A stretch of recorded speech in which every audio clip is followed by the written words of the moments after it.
And it's also a game the Chicago Bears need.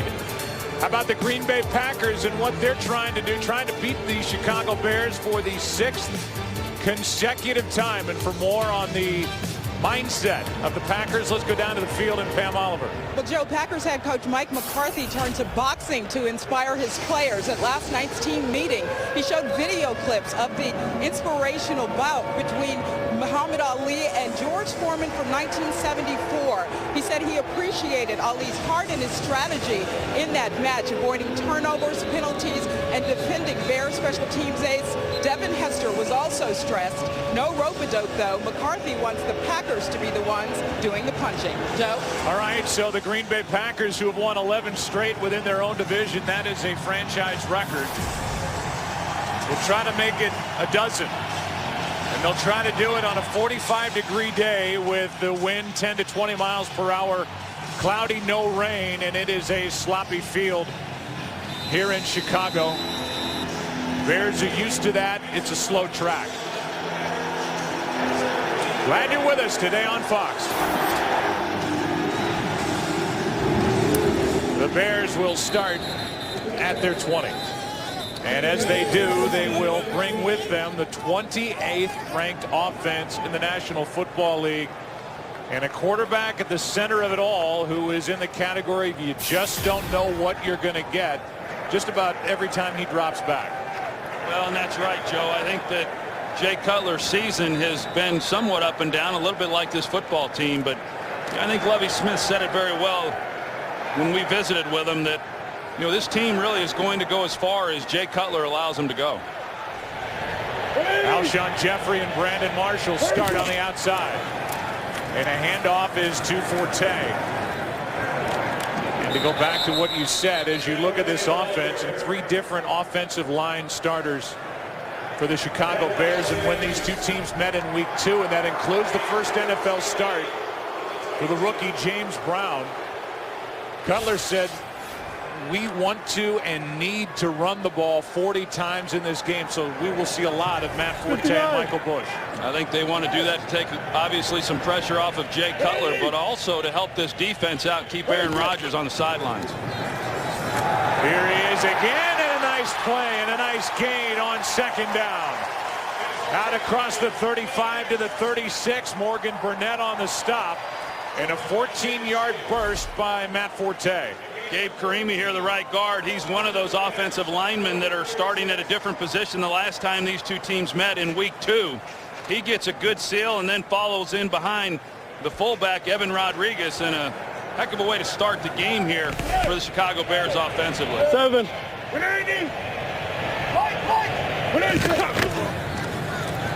3 in a row. Forte, left side. Nice gain on first down out to the 40, got 4. And we'll look at this defense. Tramon Williams made that stop. They play a 3-4. They've added to their depth up front by activating Jordan Miller to help out. They're a bit banged up. At the linebacker level, they're thrilled to get, obviously, Clay Matthews back, who missed 4 games with a bad hamstring. Well, Clay Matthews, the last time these two teams met, he had 3.5 sacks and clearly was a disruptive force and has been throughout his career for the Packers. They welcome him back here today. 4 straight runs. Forte tries the right side for the first time and lowers his shoulder as he picks up a first down. Brad Jones on the stop, but he had to suffer a hit from number 22 to bring him down. Another excellent block by the fullback, Evan Rodriguez, right there. You see him. He just launches M.D. Jennings. And Matt Forte finishes that run. So Evan Rodriguez out of the 2-back set as he goes to the ground there in the huddle. But starts this series off with 2 very nice blocks. Spring, 50. Matt Forte. Armando Allen now in a tailback. And he gets it. That's 5 straight runs. And Armando Allen takes it into Green Bay territory. The first-year player out of Notre Dame gains 3. Well, I think if you look at Green Bay defensively, they struggled early in the year stopping the run. They went through a stretch there, Joe, where they were doing a much better job, and Dom Capers was happy about that. But in recent weeks, they have struggled. Of course, when you give up the kind of yardage they gave up to Adrian Peterson and the Minnesota Vikings. Those are going to skew the numbers a little bit, but I think a lot of these defensive coordinators around the league feel that the run game in and of itself won't get them beat, that they just don't want to give up the big plays. On second down, first throw, and who else? Brandon Marshall to the 40.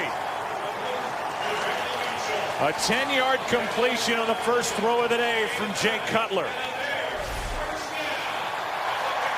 Well, we saw Brandon Marshall's comments coming into this game, and one of the things that he was upset about is that he didn't feel that he got one-on-one coverage in that first matchup against the Packers, and the Packers were gloating a little bit by the fact that they held him to just 2 receptions, one-on-one outside on Tramon Williams, and they get the first completion. First down at the 40. Here's Forte, a lot of room, and Matt Forte to the 30. A.J. Hawk on the stop, a gain of 9. Well, M.D. Jennings comes up in the hole, but Matt Forte puts a nice move on him as he comes up to make the play. You're going to see M.D. Jennings here. We saw the block that Evan Rodriguez made on him a few moments ago, but that's just a poor job on M.D. Jennings' part. Of course, Matt Forte, he's excellent in the open field, but M.D. Jennings has missed tackles this season on a number of occasions. Devin Hester at the top of the screen on 2nd and 1. It's Forte, and he is tripped up. No gain on the play. It'll be 3rd down and maybe less than a yard, but 3rd and short coming up. First 3rd down for the Chicago offense on this opening possession.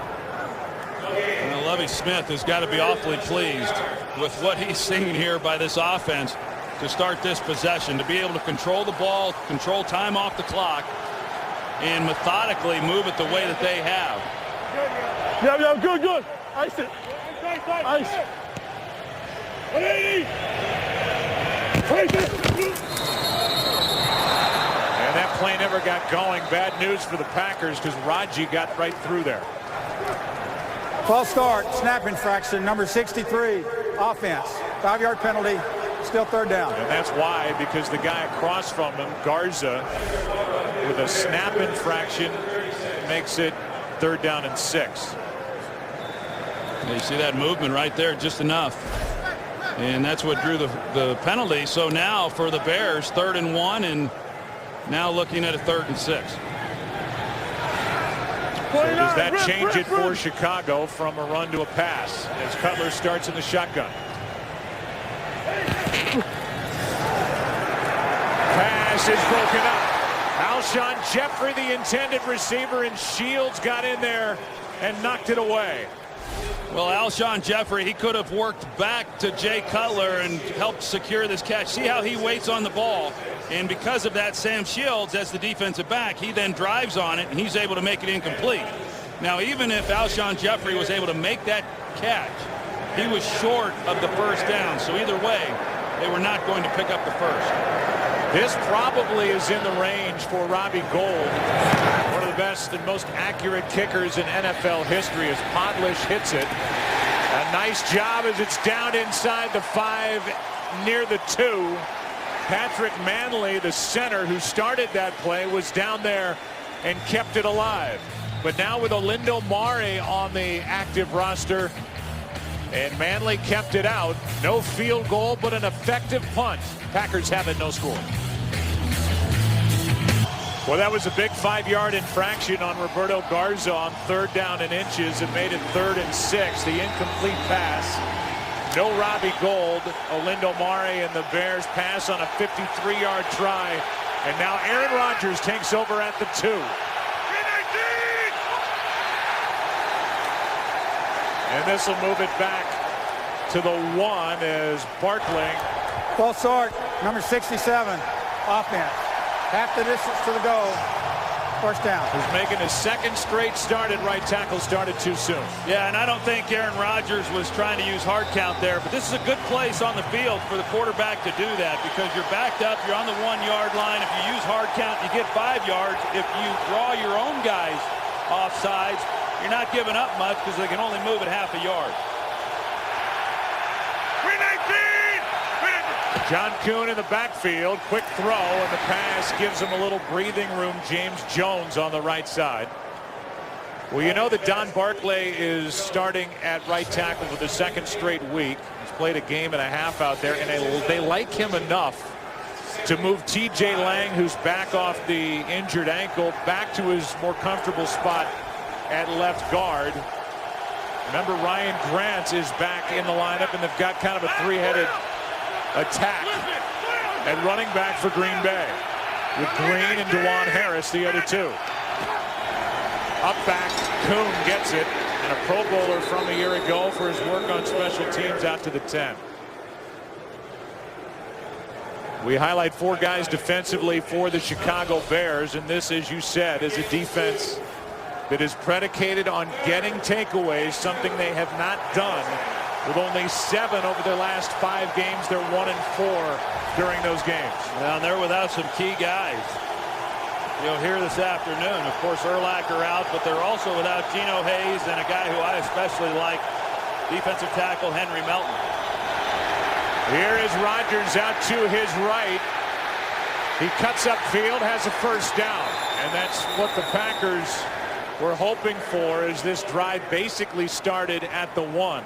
He went around Corey Wooten to pick it up as he ran it for 6 yards, and that's the danger when you face Aaron Rodgers.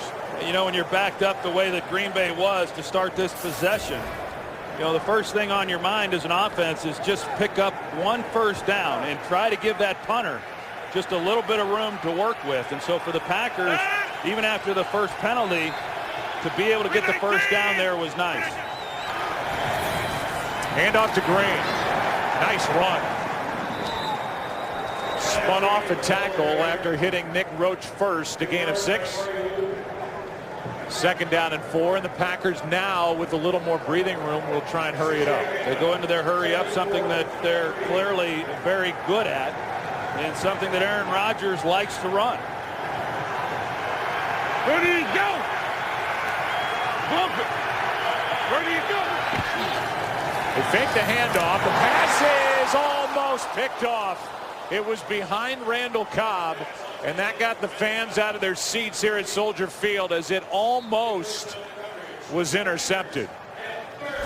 Roach and Briggs were in there defending. That's Roach, who's now the starting middle linebacker, and there's Briggs, who had a chance at coming away with the pick. Bad throw. Yeah, Rodgers was just hoping that Randall Cobb would settle down and not try to get up the field. Aaron Rodgers trying to protect him with that throw.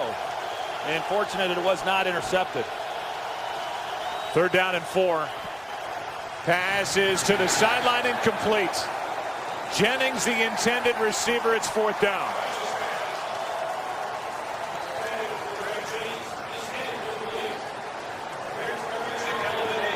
But if nothing else, that 1 first down gives Green Bay a little bit of room for this punt from Mastay with the always dangerous, and that's why 17 career kick returns for touchdowns. The always dangerous Devin Hester. This is big. One of the Chicago Bears did not get off the field.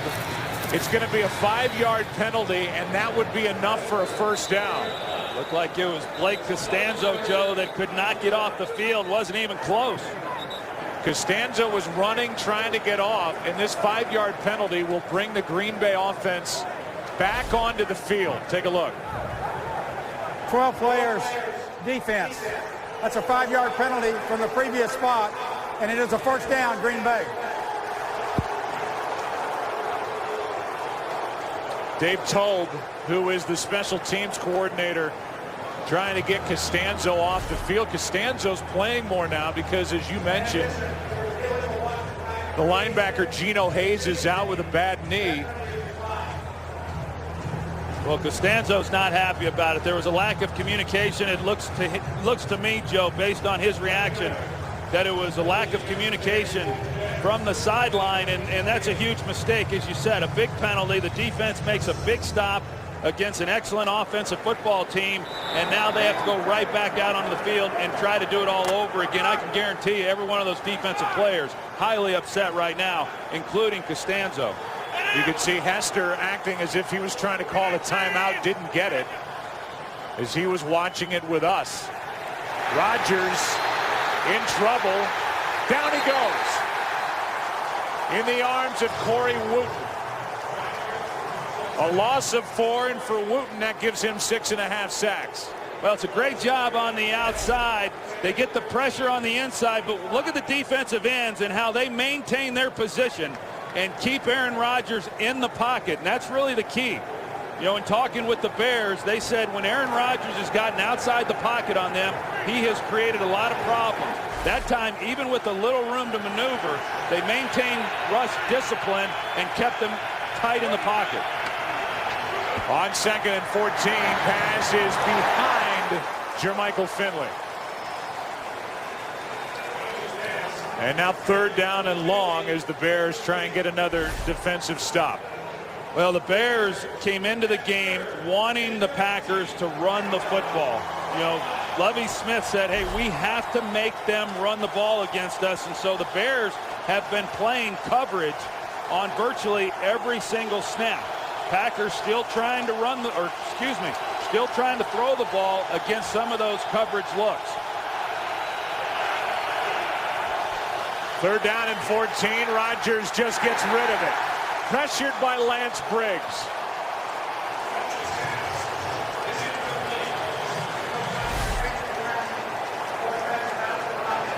Lance Briggs, he's able to just shoot the gap. Nobody there. Barclay, he's out trying to take care of Julius Peppers. Not sure if Kuhn maybe should have helped pick that up. Nevertheless, Briggs is free. And a good job there on a 3-and-out after that penalty on the punt. State just got it away. And this is Hester backing up at the 25. Room to run. Mastay makes the tackle. Joe Anderson almost got in there to block the punt. Devin Hester with a 24-yard return. Tobe was upset earlier. Happy with that return. Bears have it, no score in Chicago. Rainy day in Chicago. It was rainy all day yesterday, but the weather, all in all, here for the middle of December is as good as you could hope for. Forte had 6 carries for 37 yards on the opening drive. Now he's got 7 carries on the day for 38 as he gains 1. Eric Walden on the tackle, and Lovie Smith came here, former defensive coordinator for a Super Bowl champion in St. Louis, and you thought defense, defense, defense. That's been great, but look at where the Bears have ranked offensively since he took over in 04. Well, that's been the problem. I mean, defensively, they've been pretty dominant during his tenure, but it's proven itself out that, especially in today's game, you better be better offensively than the Bears have been if you're going to win. Here's Raji making a play. He got help from Burnett, but B.J. Raji, who impressed you on tape from a week ago in their win over Detroit, just got right through. Yeah, B.J. Raji last week was outstanding. I thought he had a real impact in that game, and in talking with Mike McCarthy, he felt it was his best game of the season, and he's able to win on that play on 2nd down and come up with a big loss. Yes. Now 3rd down and 13. Matt Forte split out wide to the top of the screen. Cutler trying to pick it up with his legs, will not. And it was Brad Jones who got in there to make the stop. And before a punt, we'll go for a game break. Here's Kurt Menefee. Well, a bad start for the Giants at Atlanta. 2nd play from scrimmage. Eli Manning gets picked off by Asante Samuel. 4 plays after that, Michael Turner scored to make it 7-0 for the Atlanta Falcons. The Giants went back downfield, missed a field goal, so 2 missed opportunities, and Atlanta's marching again, up already a touchdown. Joe? With a record of 11-2 and firmly entrenched as the #1 seed in the NFC. The Atlanta Falcons coming off a loss to Carolina. Fair catch by Randall Cobb. So the Packers will have it for the 2nd time after a 33-yard punt. No score. Sponsored by Bud Light, the official beer of NFL fans. Here we go.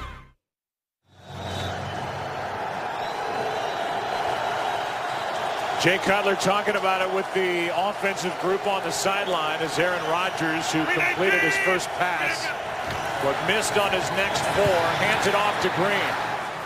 And Alex Green has been getting better and better, and as he has gotten better, so has the overall run game. Over the last 5 for the Packers, it's become more of a weapon, and they were good against Detroit last week. Yes, they were, and you're right. Alex Green has, he's learned to be a little bit more patient, as he's gotten more playing time. Here he is again, and he's got a first down. Good hard run by the former standout at Hawaii, who averaged over 8 yards a carry in his senior season. Yeah, and I think that's one of the reasons why patience was a struggle for him, was because he was such a big play running back, there at the University of Hawaii, that then you get to the NFL and you think you're going to still have those big runs. But once he learned that not every play is going to go for 10 yards, he's become a much better runner. 5-3 to Mike. Rush. 5-3 to Mike. Rush. Rush it. Ready to go. Delayed handoff 3 in a row. Green, who really is lowering his shoulder. He bangs into the body of Nick Roach. Donijay there as well, a gain of 3, and there's a lot on Nick Roach. Obviously no Brian Urlacher, and as Aaron Rodgers told us, Brian knows a lot of our calls, so there's a lot of cat and mouse when Rodgers is facing off with Urlacher, but the pressures now is on 53. 2nd and 7.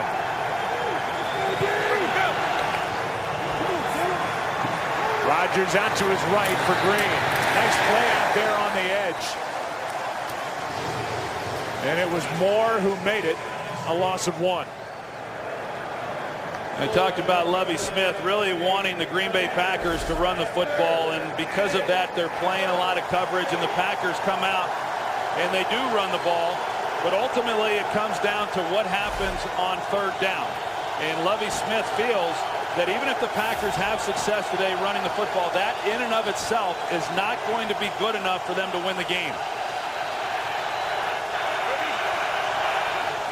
On 3rd down, Rodgers steps up and gets sacked for the 2nd time. The defensive ends, Wooten and Peppers, were in there, and with Urlacher cheering from the sideline, their 2nd sack. Well, Julius Peppers, you're going to see against Marshall Newhouse, he drives him back, and then as Aaron Rodgers starts to step up in the pocket, he comes off the block, and he's there to help make a play. And Julius Peppers, who's had a decent year, not a great year, this is the time of the year and the type of game where they need him to play big, and he makes a nice play. Aaron Rodgers is the most sacked quarterback in the NFL. And he's been sacked 2 more times today on 2 possessions. Lattimore taps it, 43-yard punt. 3rd possession for Chicago. Divisional game, no score. 44 times Aaron Rodgers has gone down in the arms of the opposition. And for Chicago, Troy, even though there is no score, it's been a pretty good start. They've been able to set the tempo of this game. They had a 5-minute drive to start their day, and looks like they're going to hold Green Bay scoreless in the opening quarter. As Cutler goes big for Forte, and off his right hand, incomplete. Good coverage downfield by Brad Jones, who was there step for step. Yeah, the Bears got the matchup they like. They split out Matt Forte as a wide receiver, and that forces then Brad Jones, the linebacker, to come out in coverage with no help. And Matt Forte last year, he was their leading receiver. And so he's very good at a lot of things. Certainly a good runner, but he's a good route runner also, and he catches the ball very, very well. Last year, he was about all they had. At least they brought in Brandon Marshall, and now he's getting most of the work himself. Here's Forte. Penalty flag flies. Looks like a hold. As Forte over the left side gets 7.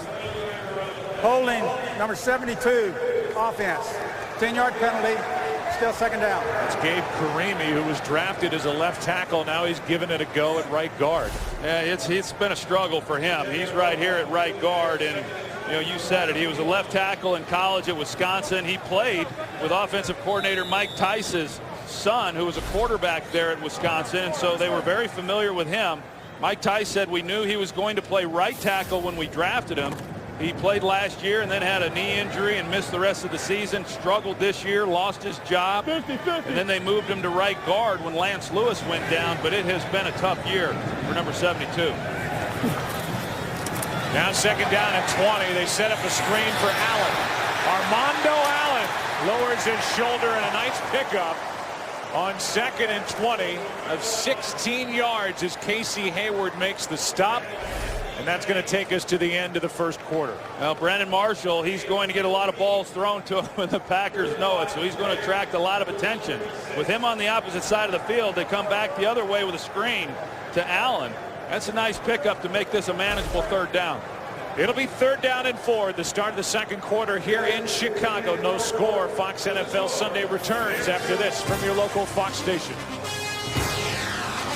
There's 2 of the 3 key inactives for Green Bay. They thought earlier in the week this might be the reintroduction of Charles Woodson into this defensive lineup for the Packers, out with a broken collarbone since the 3rd week of October, but it's going to be another week. And on 3rd down and 4, a sack for the Green Bay defense. The first guy there was Mike Neal, but he had help, a loss of 8, and it's 4th down. So along that left side of the offensive line, you see the moves here, and Clay Matthews then coming underneath, but they get the pressure, the twist up front, and Clay Matthews is able to shoot the gap and get to Jay Cutler. So another excellent stop by the defense for the Green Bay Packers. 2 possessions ago, the Bears started on the Packers' 45-yard line and came away with nothing on that drive. I think Green Bay's not happy to have Clay Matthews back as Cobb gets hit along the sideline, and a late flag comes in after a 7-yard return. This Green Bay defense had only 2 sacks over their last 3 games. During the return, holding number 24, receiving team. 10-yard penalty. First down, timeout. They get Jared Bush for a hold on the return. So some of that good field position gone for Green Bay. They have it for the 3rd time, no score. Matthews, welcome back. 4 weeks off, bad hamstring. He says he's full speed. The Bears would probably agree. 319! 319! 3rd possession, and it's play action. Rodgers over the middle. What a good throw. And he hits the guy who's become his favorite target, Randall Cobb. Good for 30 yards. DJ Moore, it looked like he was the one in coverage. He peeked to the inside just enough. Sure enough, when he looks inside, he loses him. He loses Randall Cobb, but he looked into the backfield. That's that 2-deep look by the safeties. That's the area of the field that you have to exploit. The Packers have had a hard time doing that in recent weeks. Here's Alex Green, tried the right side, now ends up over the middle. Gets hit by Briggs. Peppers was in on it, and it was Wooten who forced him back toward the middle of the field, a gain of 2. What did Lovie Smith tell us? He said Aaron Rodgers is a good quarterback when he's in the pocket. He's an MVP when he's outside of it, as he completes to Finley, and Finley is marked down a yard shy of a first down. Well, we saw Randall Cobb get to the middle of the field, and if you're a Packers fan, you're probably tired of watching, hearing, and reading about all the 2-deep looks that the Packers have been getting.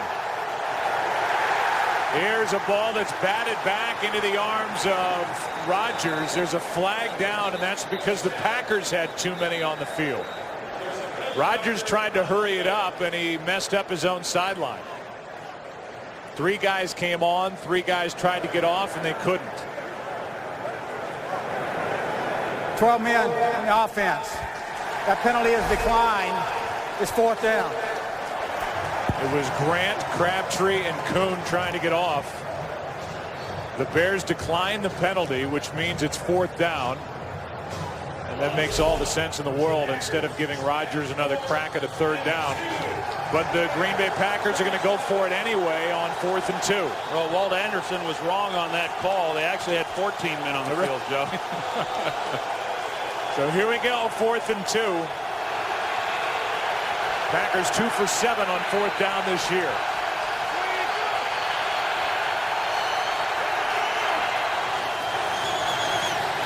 Rodgers finds Finley, who's got a first down. Jermichael Finley, who had some words during the week about the Bears defense, and Urlacher is good for a 4th down catch. Well, you see the route there by Jermichael Finley, but Aaron Rodgers was actually working to his left, and normally, you know, with a drop that shallow, if you get any kind of pressure inside, you're not able to get to your 2nd or 3rd receiver, but yet The offensive line does a good job up front. Rodgers is patient, and they pick up the first down to Finley. On first down, ground game, it's Green. And you got to like the way he's come out running today as he spins his way to the 25. And just to finish, Jermichael Finley said during the week, Urlacher, who's out with a bad hamstring, is at the end of his career right now. He's playing a little slow out there. Putting another guy in might help them a little. Briggs then countered with, Finley's an idiot. Urlacher then said, wasn't it you who hurt your knee back in 2010 and the Green Bay Packers went on to win the Super Bowl? So there's been a lot of back and forth leading into what has so far been a defensive struggle between these two. 2nd down and 6, and that's batted away. Incomplete pass, 3rd and 6, trying to get it to Green. I just wonder how Lance Briggs really felt about it. Idiot pretty much says it all. I mean, once that comes out, there's no ambiguity as DJ Moore got up and knocked it away. Another big 3rd down here for the Chicago Bears defensively. If they're able to make a stop, they force Mason Crosby to come out and try a field goal attempt, and he's improved. He's gotten a little bit better from the midseason slump he was in earlier.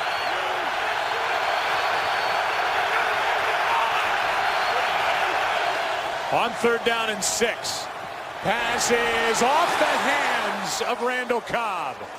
Rodgers had him wide open, and he looks back at that area. Led him a bit too much. It's 4th down. It's a good route designed by the Green Bay Packers. They put one receiver down the middle, and that pulls the safety to that side. Mr. Michael Finley, and that opens up a lane to Randall Cobb, and they just miss him. And Aaron Rodgers, normally picks that apart, and a ball that just got away from him enough to be incomplete. 43-yard try, and Crosby's not close. And I don't know if that kick was that bad or if somebody got a hand on it, but that's about as bad an effort as you'll see. His rough year continues. Still no score.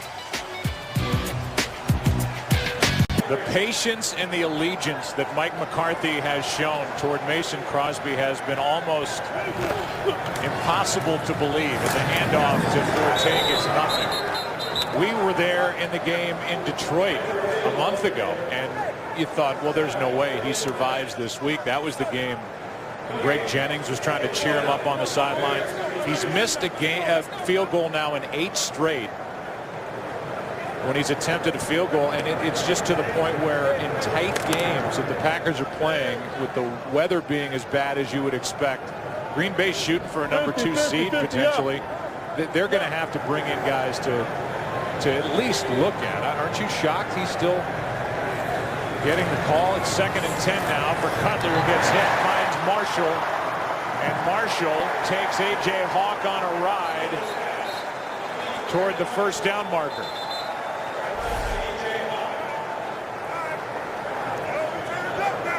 Again, B.J. Raji gets a hand to the face mask, and the referee, Walt Anderson, he's not even looking at it.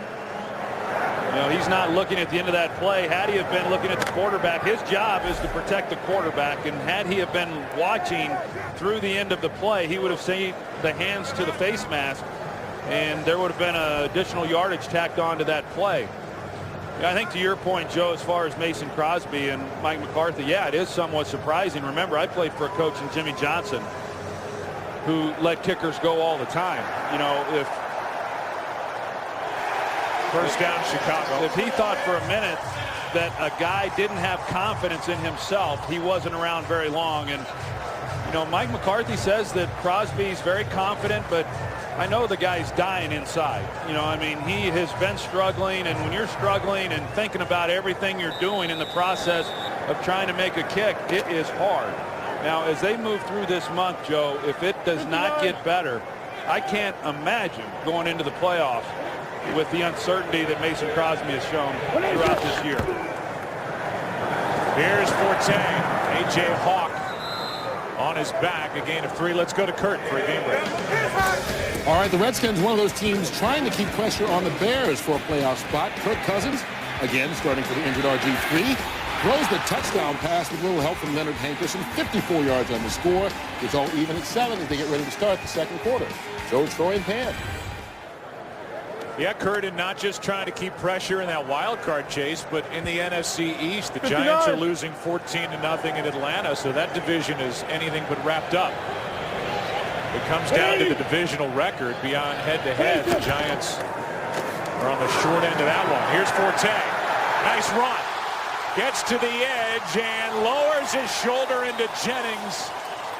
A big run by number 22 of 22 yards. Well, Sam Shields is in a position. You're going to see him bounce it all the way to the outside. Sam Shields is the corner. He comes up. He misplays it. And he's unable to make a play. And because of that, you get a lot of extra yardage. And then a face mask at the end of this play is going to tack on additional yardage. It happened away from the tackle. They said 93, I believe, which is Walden. And so Walden, somewhere away from that tackle, got the face mask of a Chicago Bear, and that's going to move the ball to around the 17-yard line.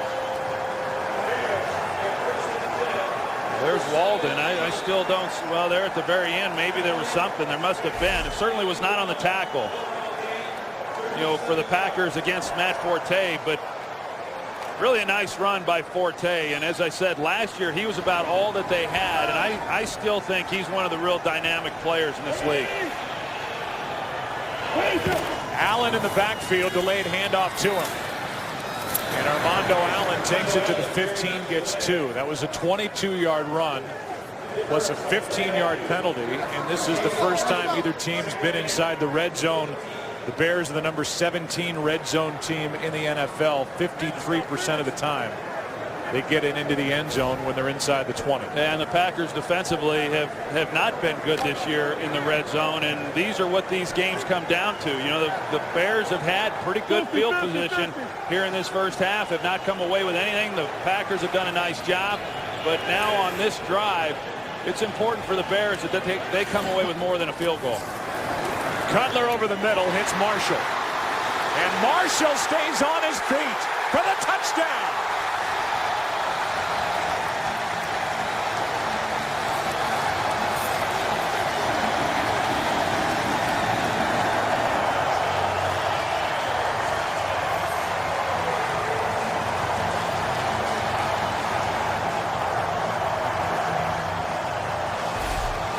Well, Brandon Marshall, he's going to work to the middle of the field.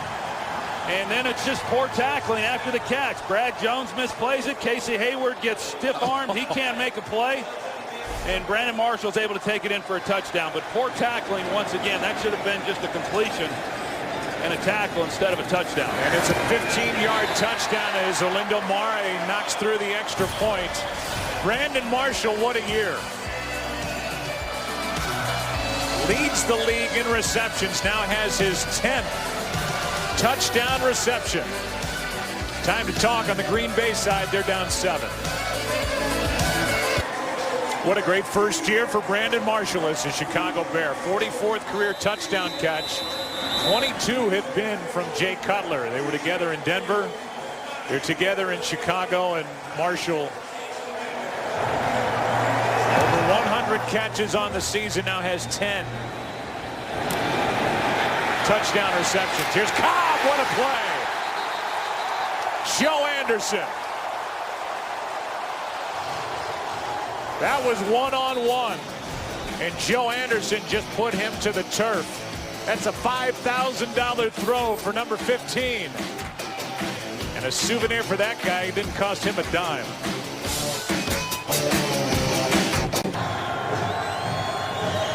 Brandon Marshall has the game's only points. 4th Packer possession. 3 of them have started inside their own 15.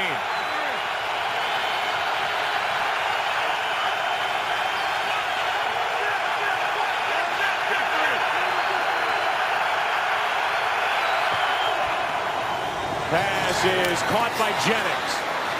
Got around the initial tackle by Kelvin Hayden, and Jennings is out of bounds up near the 30. Nick Roach forced him out, but an 18-yard completion to start the drive. Joe, you mentioned Urlacher not being in the game in the cat and mouse game between he and Aaron Rodgers. You're going to see Nick Roach. He's the one who's orchestrating it this time for the defense, and When Aaron Rodgers saw the defense started to check the play offensively, then the Bears countered that, but advantage went to the Packers on that play. Handoff is to Ryan Grant. Grant welcomed back with open arms prior to last week. Got a big ovation when he checked into the game against Detroit. And a guy who had a couple of 1,200-yard rushing seasons back in 08 and 09. And Aaron Rodgers said, look, I trust him. I trust him in December games, and I would trust him in the playoffs to protect the ball and get big yards. Well, that was just his third carry of this season. 2 with the Packers, had one earlier for the Redskins. They give it to him here on 2nd and 9, and Grant up to the 34 gets 3, so 3rd down coming up. Yeah, hard to believe that Ryan Grant was the team's last 1,000-yard rusher back in 2009. Had the injury back in 2010 that cost him the season, and when the team went on and made it to the Super Bowl, played last year, got over 500 yards rushing, but they failed to re-sign him. But they're sure glad to have him back now with all the injuries they've had themselves. 3rd down and 6, a blitz. Rodgers gets to the outside, throws for Cobb. What a catch! Randall Cobb with a great adjustment and a beautiful catch by number 18 along the sideline. Well, it was a great catch, but it was also a great throw, Joe. And you're going to see he gets both feet inbounds, as best I could tell when it happened in real time. Sure does. But as Aaron Rodgers gets outside the pocket, he has to throw this ball on the outside because of the safety coming over the top, Major Wright. If he had led him to make it an easier catch, Major Wright probably then makes a play on the ball. He has to lead him to the sideline and hope that Cobb can readjust. He does and makes a spectacular catch. 31 yards on 3rd and 6. Handoff is to Grant, nowhere to go. Back to the line of scrimmage. We go back to that route by Randall Cobb. Well, you're going to see the pressure that Aaron Rodgers puts on a defense because he gets outside the pocket. I mean, there was an out and up route, and then he gives him the hand. But it was pretty good coverage. DJ Moore is in a good position. Major Wright coming over the top. And there really wasn't anything the Bears should have done differently. You see Rod Marinelli highly upset. That was just 2 players making a great play. A great throw and then an outstanding catch by Randall Cobb. 319! 2nd down and 10. They fake it to Grant. Finley gets a big hit. Got popped by Lance Briggs. A gain of 6. Tillman was out there with Briggs, and so now more manageable 3rd down, but you're back in that area now where you have to consider it a test for Mason Crosby if the Green Bay Packers don't pick it up. Right now you're looking at roughly a 48-yard try. Yeah, you know, Mike McCarthy says he makes these determinations, you know, before the game or before the plays come about. So I'm sure in his mind he already knows whether they're going to go for it on 4th down or whether they would settle for an attempt. 3rd down and 4. This is Jones. Hit in stride for the touchdown.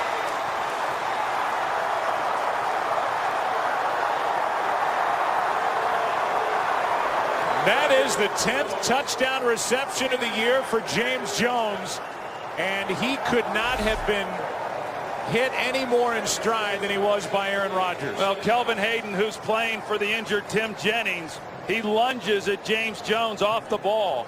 And one of the few times in this game that the Bears have not given their outside corners help with the safeties, it's one-on-one.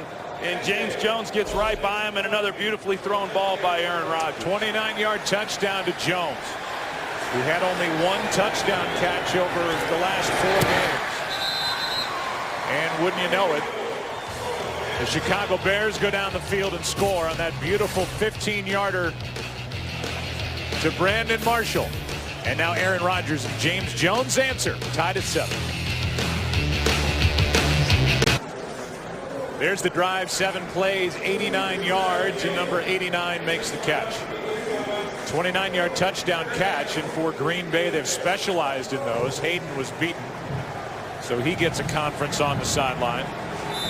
That's now 17 touchdown passes of 20 or more yards for the Green Bay Packers and Aaron Rodgers. That leads the NFL. Hester will take it out. Starting in the back of the end zone, and he will get to the 20 and beyond, and then he throws his right hand in the face of M.D. Jennings. A pretty good return by Devin Hester. So we welcome you inside our broadcast booth. I'm Joe Buck. That's Troy Aikman, and if we talk big picture, you talk about Chicago and what they need to accomplish here today.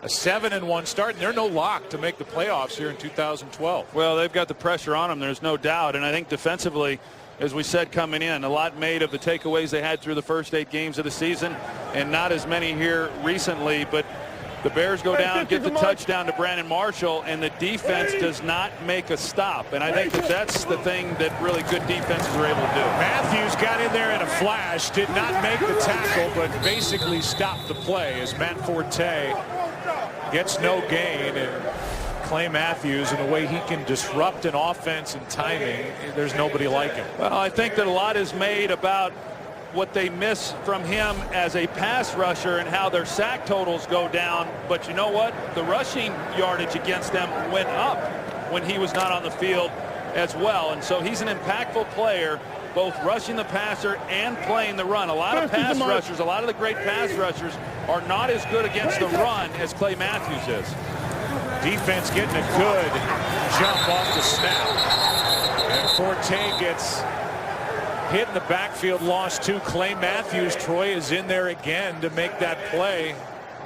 And you bring up a good point. He's a great pass rusher, but does not forget to play the run. It's 3rd and 12. No, and he kind of shows his strength. You're going to see him here. He's working against the tight end, Spaeth, and you see how he plays him, locks him out, and then is still able to get off of that block and make a play. I mean, that's a heck of a play there. It's one thing when you're making plays and you're not really being blocked, but when you're able to hold off a tight end, Matt Spaeth, the way that he was able to, and then make a play on the ball carrier, it's good work. Wide receiver screen, and that ball comes out. It's recovered by Chicago as Brandon Marshall had it knocked out by Burnett. And it was Jonathan Scott, the right tackle, who avoided the turnover. Well, Jonathan Scott, he goes right to it and is able to get on that, and that's a huge recovery.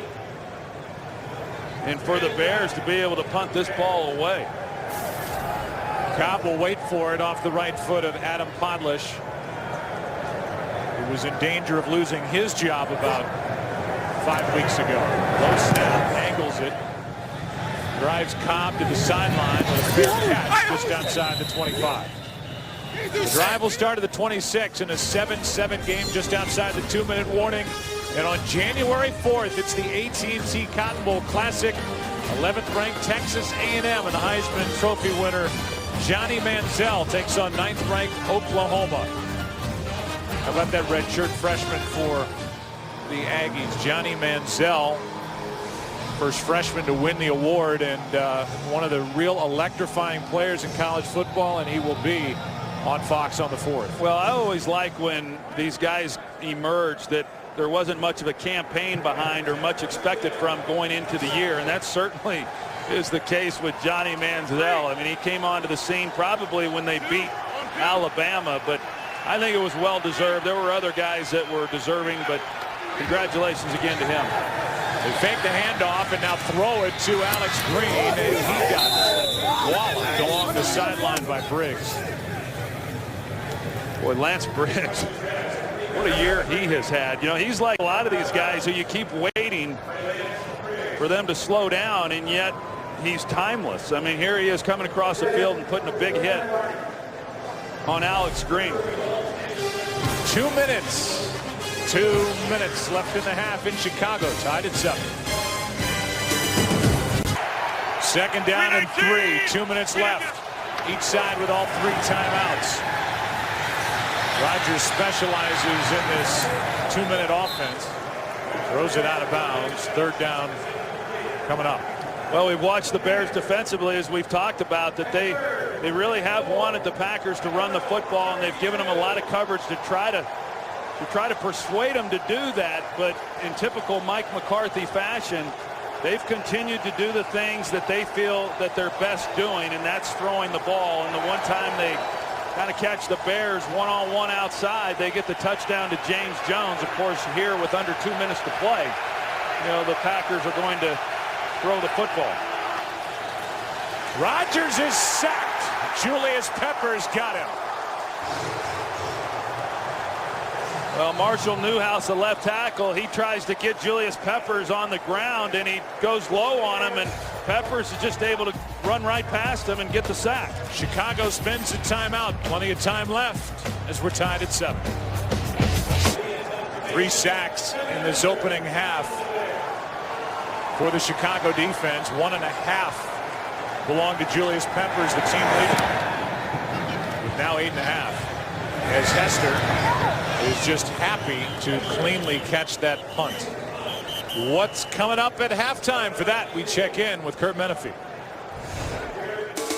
Coming up on the Visa Halftime Show, we'll get you all caught up on a great day of action in the NFL, including a huge AFC matchup as Peyton Manning and the Broncos visit Baltimore, and Houston tries to bounce back against Andrew Luck and the Colts. We'll see you on the Visa Halftime, and these guys will be working. They look alert today. Jimmy didn't have his feet up on the desk, and he put those nachos under the table again, though. First down for Chicago. Good field position to start. Cutler sits in the pocket and throws a pick right to Casey Hayward.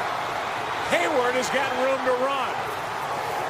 And that could not have been more in the direction of the rookie who now has 6 picks. I mean, Cutler put it right in his chest.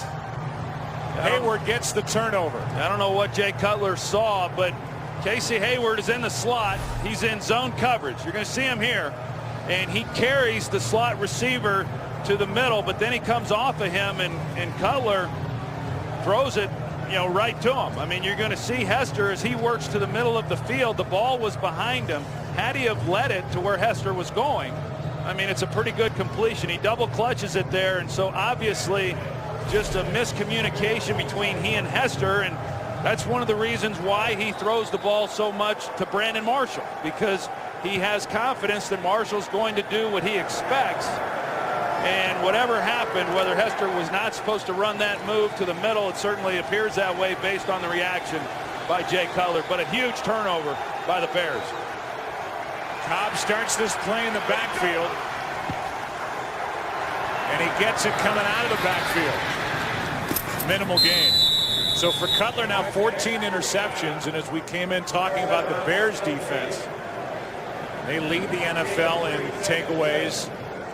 They lead the NFL in interceptions. It's the Green Bay defense that comes away with the first takeaway of the game, and it's 6 interceptions for a rookie who has really blossomed since the Packers lost Woodson to the broken collarbone. Not playing as much on the outside. He kind of gave up that job to Devon House a few weeks ago, but he is still the inside guy, and he's had an excellent season as a rookie. Played a lot more than they anticipated when this season began. 2nd and 7. Pass is out of the reach of Green. So now 3rd and 7. The last time we were talking about 4th down, and they're well within field goal range, Aaron Rodgers probably said 4th down, forget it. He got a 3rd down touchdown completion to James Jones. Now he's faced with a 3rd and 7 from the 23.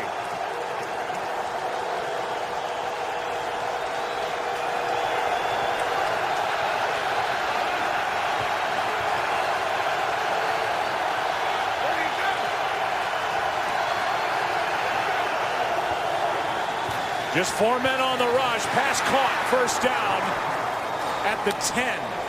Randall Cobb for 13 yards, and Cobb continues to pile up the yards. That's horrible defense by DJ Moore because they're playing outside help with the safeties. The middle of the field is where you're vulnerable, and you cannot allow a receiver inside. You have to play inside technique. DJ Moore just gives Cobb the inside release, and that's about as easy a 3rd down conversion as you're going to get in that situation. 13 yards on 3rd and 7. Here's Green. 2 timeouts remaining for Chicago. 3 timeouts remaining for Green Bay, and they'll use 1 here. So now each side with 2 left. So So Lovie Smith watched a third down conversion on 3rd and 7. It's second down here in a tie game. Don't miss the 2-night finale of the X Factor. First on Wednesday, the final 3 face off live for your vote. And then on Thursday, find out who wins the $5 million prize. The X Factor 2-night season finale live this Wednesday and Thursday on Fox. Lovie Smith, he'd be thrilled to get out of this just giving up 3 points.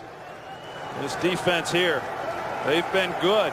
They've been good in this part of the field throughout the season. 5th best in red zone defense this year. Second and goal.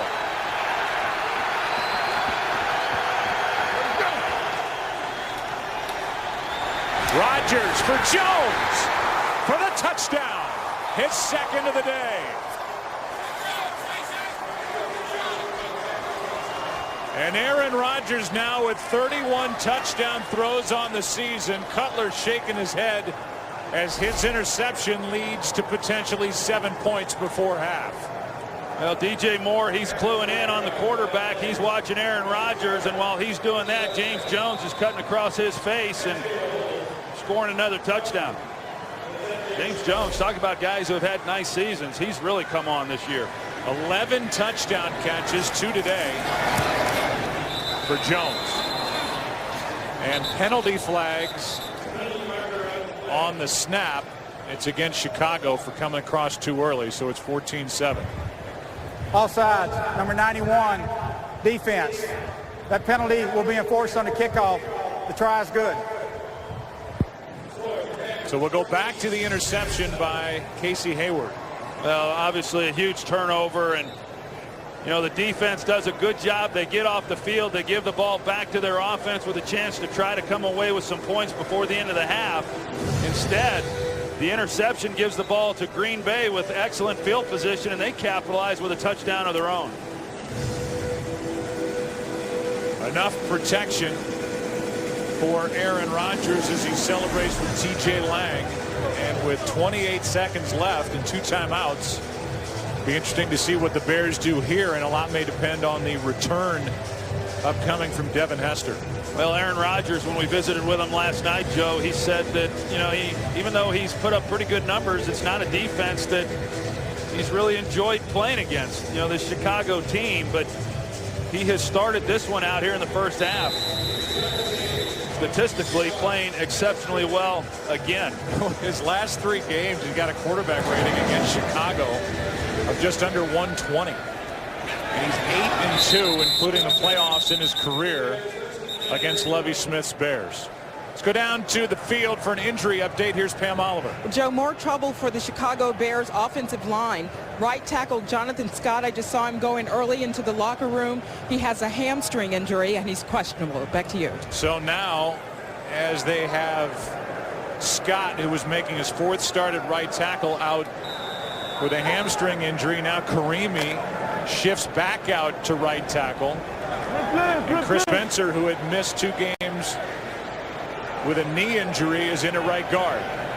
So more trouble up front protecting Cutler, who finds Forte out to the 29-yard line, but the clock will continue to wind, and looks like we're headed for a 7-point game at the half, and that won't sit well with the fans here in Chicago.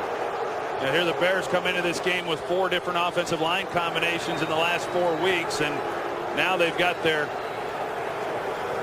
5th change here, and with the changes that have had to have occurred here because of the injuries. The injury to Scott, Karimi shifts back out to tackle, and after a 7-0 lead on the touchdown pass to Brandon Marshall, back-to-back touchdown passes from Aaron Rodgers to James Jones, and the latest one was bobbled by James, but he was able to hang on as he went to the ground to make it a 14-7 game at the half. So the Packers with a chance to wrap up the division here today, and they have their sights set on bigger goals like a number 2 seed in the NFC playoff picture, trying to add to the woes for the Chicago Bears, who started this season 7-1 and come into this game having lost 4 of their last 5. 14-7 Green Bay on top, on the road. We'll come right back to Chicago after this. 14-7 game, Green Bay on top. And for the Chicago Bears, as we remind you, as we do every week, you can follow your favorite team all season long. Just go to itunes.com/NFL. The Chicago Bears are watching what's going on around the NFL in Week 15. Minnesota taking apart St. Louis. They're on their way to an 8-6 record. Bears have to win here today to get their 9th win of the season and stay ahead of the pack in that wild card chase. Here's Cobb. And Randall Cobb is out to the 21. Let's get out of the field as we start this second half and check in with Pam Oliver. Well, Joe, talking to Lovie Smith, I asked him about that Jay Cutler pick. He said it wasn't really on Devin Hester. It was just a bad pass. They got good offensive news in that right tackle Jonathan Scott will return despite the hamstring. As for the Packers, Mike McCarthy just bothered by those sacks. Said it was a combination of things. It was the field turf and also maybe some miscommunication. He also said we were no huddle first half and we're going to stay that way the second. All right, Pam, thank you. 3 sacks in that first half for the Chicago defense.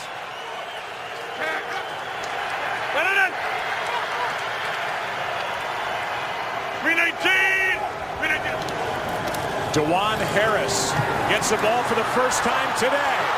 And DeJuan Harris spins his way out across the 40. He's 5'7", 5'8". A free agent pickup, was with Jacksonville last year, and he had a rushing touchdown last week against the Lions. Yeah, he was on the practice squad just 2 weeks ago, and he got his opportunity, as you said, against the Lions. He made the most of it. He makes the most of the run here.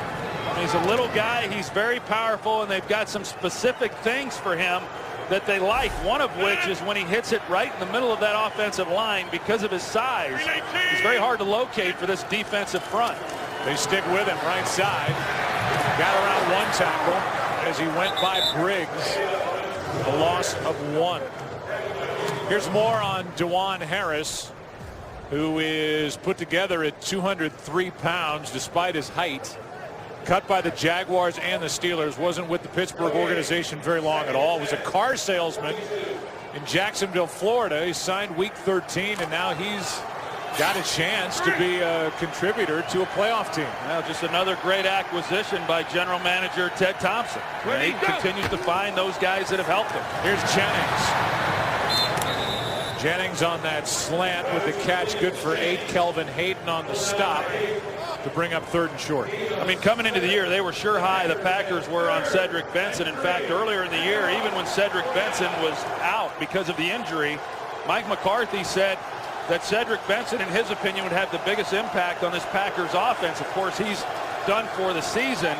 And then James Starks, he gets injured. You think about the number of guys that they've had to use at that position, and yet they've gotten enough out of their running game, especially here in recent weeks, to at least make teams think about how they're going to play them. 3rd down and 3, and that's Finley. A catch in traffic for a first down on 3rd and 3.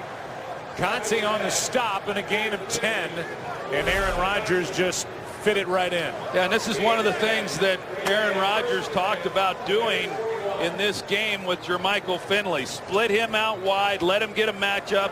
This time they're able to get him on the safety, Chris Conte, and Jermichael Finley comes up with a nice reception. So a first down for Mike McCarthy's team at the 41.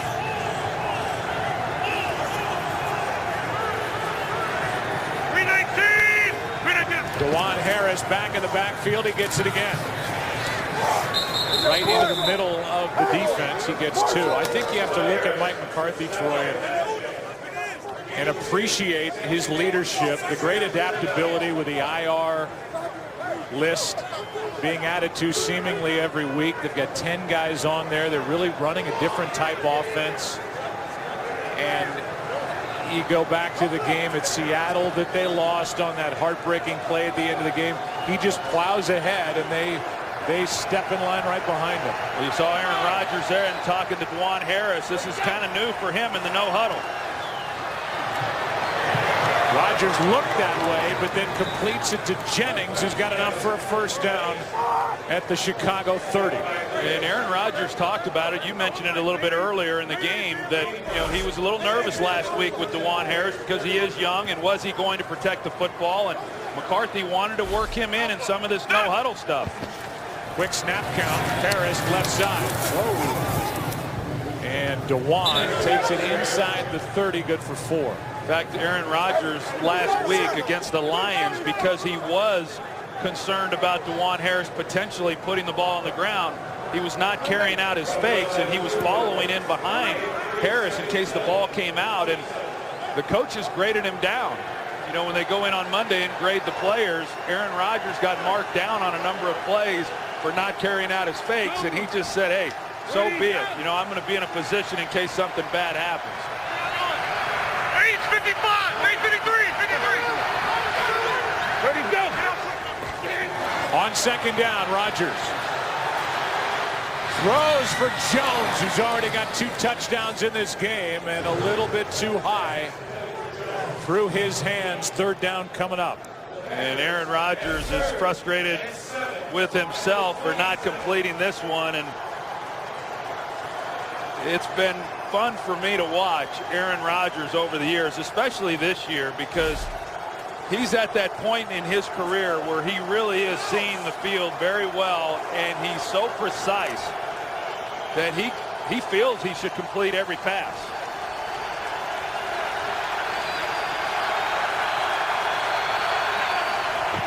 Handoff is to Kuhn. An interesting call on third down and 6, and John Kuhn gets 1. That's it. It's fourth down. And now the decision for Mike McCarthy. Well, it was made.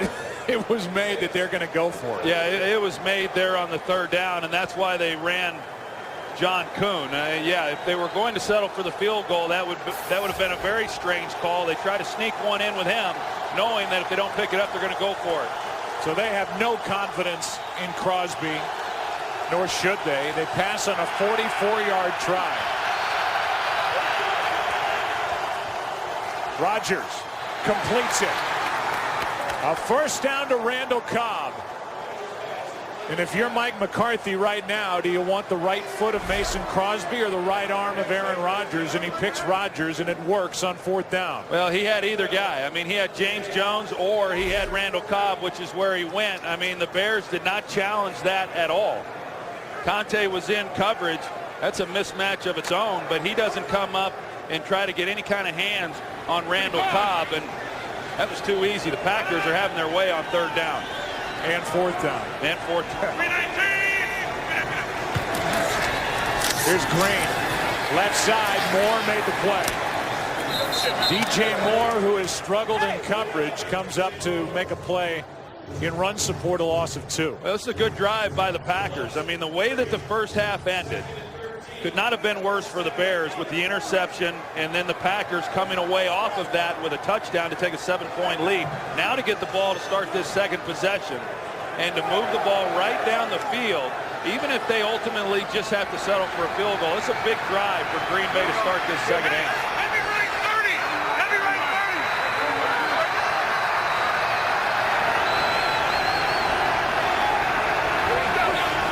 Second down and 12, quick throw, Jones, and it goes right through his hands. He had a block out on the edge from Jennings, but Jones didn't secure the catch, and now it's 3rd and 12. And the Packers do that. They run that play a lot. You know, they run Greg Jennings up. He's going to block here. And then if you get the slant route completed, if he catches that, there's nobody there. He knifes right through that. You see the space that he has. We've seen him run it a number of times in the games that we've been a part of. So now 3rd down and 12. Jordy Nelson just watching with the rest of us.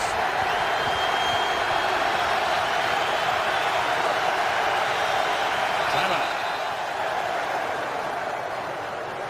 Play clock was at 2.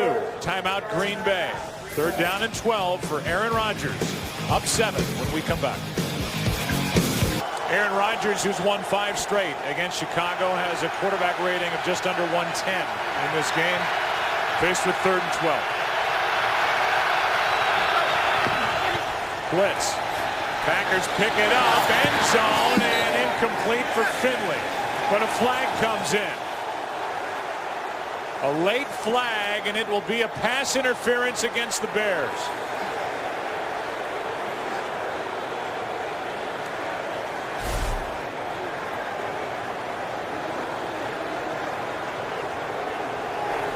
Pass interference, number 47, defense. Foul occurred in the end zone. Ball will be placed at the 1-yard line, first down. Looked like he grabbed the right wrist. Well, there was a grab there by Conte to the front jersey on Finley, and then there was also a straight arm by Finley. But what's interesting to me, Joe, is where the flag came from. It was not from the official who was standing right there on the sideline on top of the play. It came from right here. I mean, he's 25 yards away from where the throw was made, and he's the one who threw the flag. I find it a little interesting. Well, there was an official right there that did not make the call. And now we'll have a delay of game. Delay of game, offense. 5-yard penalty, still first down. So that moves it back to the 6. What do you think about the Packers on this drive? I mean, first of all, the Bears with the penalty, not able to get off the field and at least potentially give up just 3 points. But they've taken, almost 7 minutes off the clock here to start this possession. Play number 13 of the drive from the 6 on first down. Here's one. Caught for the touchdown, number 3. James Jones, what a day he's having. 12 on the year. And that's almost impossible to defend. Well, there's no way. I mean, this ball is put in such a great location. I mean, it's right on the back hip. That's good coverage. Charles Tillman is in a good position. He gets his head turned around late, but he doesn't locate the ball, but that's besides the point. I mean, James Jones knows that he's going to throw it to his back shoulder or behind him. He makes a play, but the ball has to be placed where it was. Great throw. And all 3 touchdowns belong to James Jones. And in case he didn't know it, Jordy Nelson was there to tell him. First career 3-touchdown day for number 89. Well, do you think James Jones knew it when he woke up this morning that he would get on the team bus, end up at Soldier Field, and have a 3-touchdown day? Heck if I know, but it's been fun watching it from my perspective. A guy who started out the year great and then has not been as involved here as of late sure has been in this game. Here's Hester on the return. Bears need a jolt. Instead, Hester gets one when he got to the 20. Robert Francois on the tackle. The penalty by Kansi, the safety, set it up at the 1, then from the 6. Touchdown Green Bay, 21 unanswered points, up 14. Taking over at the 20, the Chicago offense, and they run it with Matt Forte, who, pushes that pile for 4.5 yards. Let's look at the wild card. And it's really important now for the Chicago Bears. Seattle's rolling, and they beat Chicago here in an overtime game a couple of weeks ago. So you've got Chicago, but Washington is going in trailing right now at Cleveland, but knocking on the door. Dallas plays later at home against Pittsburgh. Minnesota's winning big. A loss might all but eliminate the Rams as they are getting pounded by the Vikings. Here's Cutler with a completion on a nice catch by Forte. Pass a bit behind him, Hawk defending, and that catch gives Chicago a first down, a 15-yard completion. Well, Jay's going to try to fit it into some pretty tight spaces, and he's able to get this one into Matt Forte, but even that throw there was there's an element of risk with every throw that you make, but some a little more so than others, and there were some bodies there in the middle, but yet they make the nice completion to Forte for the first down. Out to the 40-yard line. Hand off to Forte. Pickett got in there to stop the play. And a loss of a yard. Let's go to Patrick O'Neill with a game break. All right, Joe, thanks very much. Well, Atlanta trying to close in on home field advantage, and Matt Ryan, seemingly knowing that the Giants have won in Atlanta 7 straight times, hits Julio Jones 40 yards and a touchdown. Julio going over 1,000 yards receiving for the first time in his career. Atlanta up 24-0 on the Giants. Joe, Troy, and Payne. So they're on their way to a 12-2 record in that #1 seed. Giants beat Atlanta 24-2 in the wild card round last year, but Atlanta having their way at home. 2nd down and 11 after that 1-yard loss by Forte. Cutler is not on the same page with Jeffrey. And we've seen a lot of that. And what you said earlier, Troy, is, I think, so dead on. The reason Cutler goes to Marshall so much is because he doesn't know where these other guys are going to be.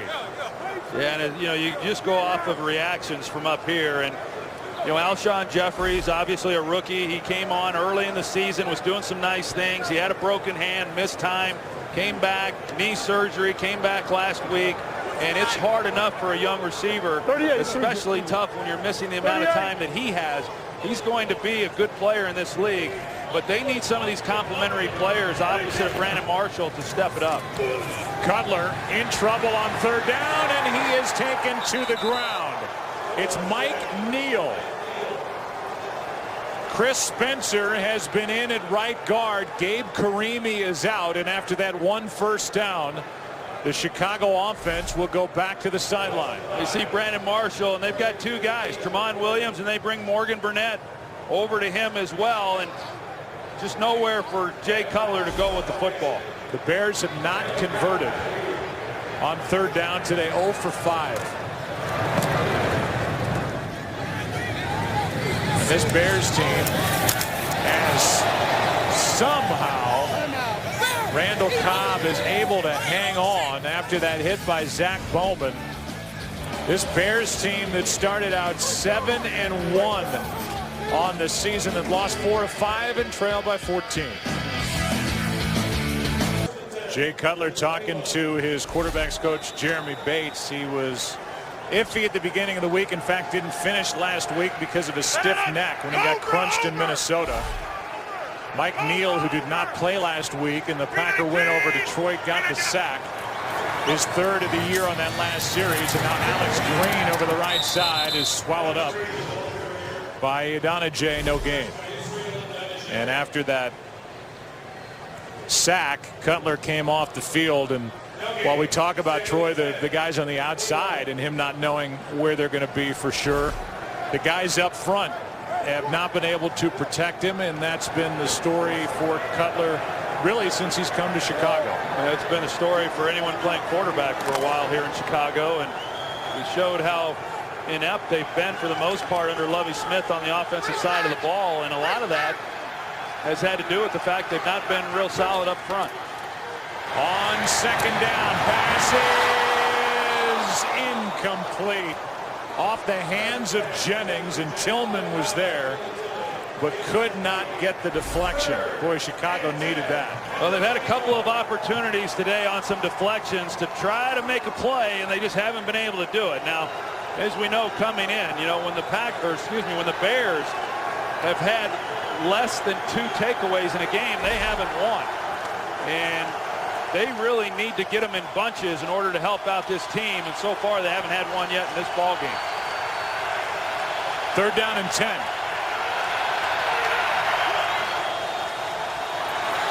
Rodgers made the most of it and gets a 1st down to Cobb. And Cobb is out across the 45. And that's just Aaron Rodgers extending a play and making it happen. He ended up back in the pocket. That was a lot of running around in about a 4-yard space, and then he keeps it alive and he finds Randall Cobb. And so the Bears said, we want to keep him in the pocket. Well, they did that. It just didn't help him any. What a play. And then when you see Cobb on the receiving end of it, you think about how he received that last punt and that hit that bent him over backward. They need Aaron Rodgers, and this offense needs Randall Cobb out on the field. That's a new Rodgers move. I'll have to ask him what that one means. And he needs his 2nd time out. You like all that stuff, don't you? I get a kick out of it, yeah. I like the belt. I like the little touchdown. And now move that he makes. And I like that too. 21-7 in Chicago. See where Randall Cobb is with his all-purpose yardage this season. He's too shy of the Packer record set by Ahman Green back in 2003. As DeJuan Harris goes to the left side and gets one. Randall Cobb with a career high 115 yards receiving today. So he just continues in his second year to become more and more the focal point offensively, obviously other than Aaron Rodgers, for Green Bay. And you think about the guys who they have not had. You know, I mean, Greg Jennings, who missed most of the season, and today Jordy Nelson is not playing, and Randall Cobb, for a young player, I mean, he has stepped in and filled both roles when he's had to really, really well. That's a young player, Boykin, in motion. As Grant carries it for a first down and more, but lost it. It's recovered by Chicago. Nick Roach with a fumble recovery. Major Wright was in on the stop. Tillman is the one that punched it out, and that's Tillman's specialty. That's his 37th career forced fumble. Yeah, and his 10th this year alone. I mean, when he comes in to make a play and make a tackle, that's the thing that he's doing. He punches it out just like he does there. I mean, it's uncanny, his ability to do that. And as you said, I mean, he's done it so many times throughout his career, leads the league this year, that it's a real skill that he has. And that was a big gain for Ryan Grant, but the Bears defense needed to make a play and not give up any more points, and Charles Tillman shows up for him. Good to see Cutler able to continue as he goes deep. He's got Jeffrey. Penalty flag on the coverage. That's going to be interesting to see who that's called against. The Packers sidelines where it happened is saying that it's on the Bears, but take a look as Sam Shields is on him.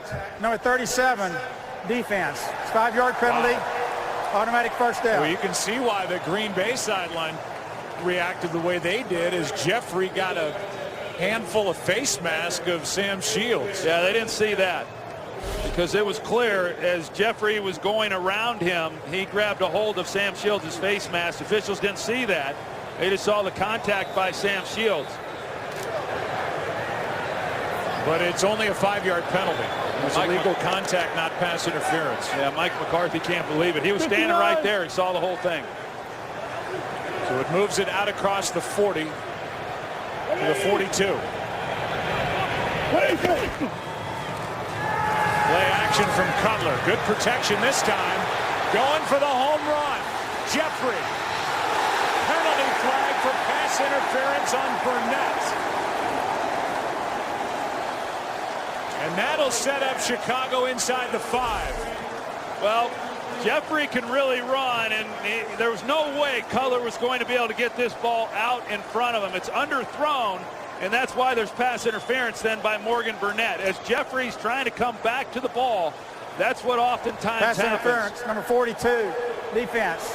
First down. You know, Morgan Burnett is in the trail technique. He's just trying to catch up because he's beat, and Jay Cutler does the right thing. I mean, he gives his guy an opportunity to try to make a play and make the pass interference. That's the best play they've had all day. Yeah, it is, and they marked it at the 5. It looked like it took place inside the 5, but it's a 53-yard penalty to set up first and goal for an offense that is number 17 in the red zone this season, and they need a touchdown. Points off turnover after the Ryan Grant fumble. And now, with the play clock winding down, Cutler needs the Bears' first timeout. You know, you get a long play like that, and they start that play clock, and you have to know you've got to hurry. They had some time, and they should have been able to get that call off, but things happen a lot quicker when you have the big play down the field, trying to get everybody in the huddle and then get the play called and then to the line of scrimmage, and to call a timeout. You know, that could come back to haunt them. There's the fumble and the force out by Charles Tillman. Just a great play on his part. And then 2 penalties later, I mean, all of a sudden the Bears are right down here on the 5-yard line ready to make come away with some points to tighten this game up. First the illegal contact, and then the clear pass interference as Burnett was just trying to catch up and didn't get his head around. First and goal from the 5. There's Marshall. He's already got one today. Here's Forte. Down to the 2. Under 2.5 to go, third quarter, as Ryan Pickett makes that stop.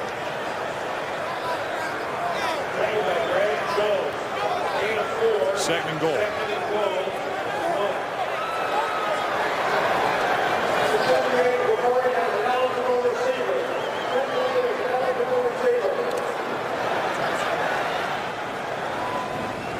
We welcome in a new audience. Second down and goal for Chicago in a game they need. Down by 14 points. Forte does not get in. If you're just joining us, the Bears jumped on top 7-0 on a 15-yard touchdown to Brandon Marshall. 21 unanswered points put up by Green Bay, but after a turnover, the Bears are set up, and you wanted to see Matt Forte take it outside. Yeah, it sure looked like he had an opportunity. Had he have tried to bounce that to the outside, he would have been one-on-one, and with his speed and the angle that he had, I think he scores. Instead, he tries to hit it north and south. Just doesn't get it enough. I got to believe this is 2-down territory for the Bears. Forte again. Nowhere to go. Back to the line of scrimmage. It's fourth down.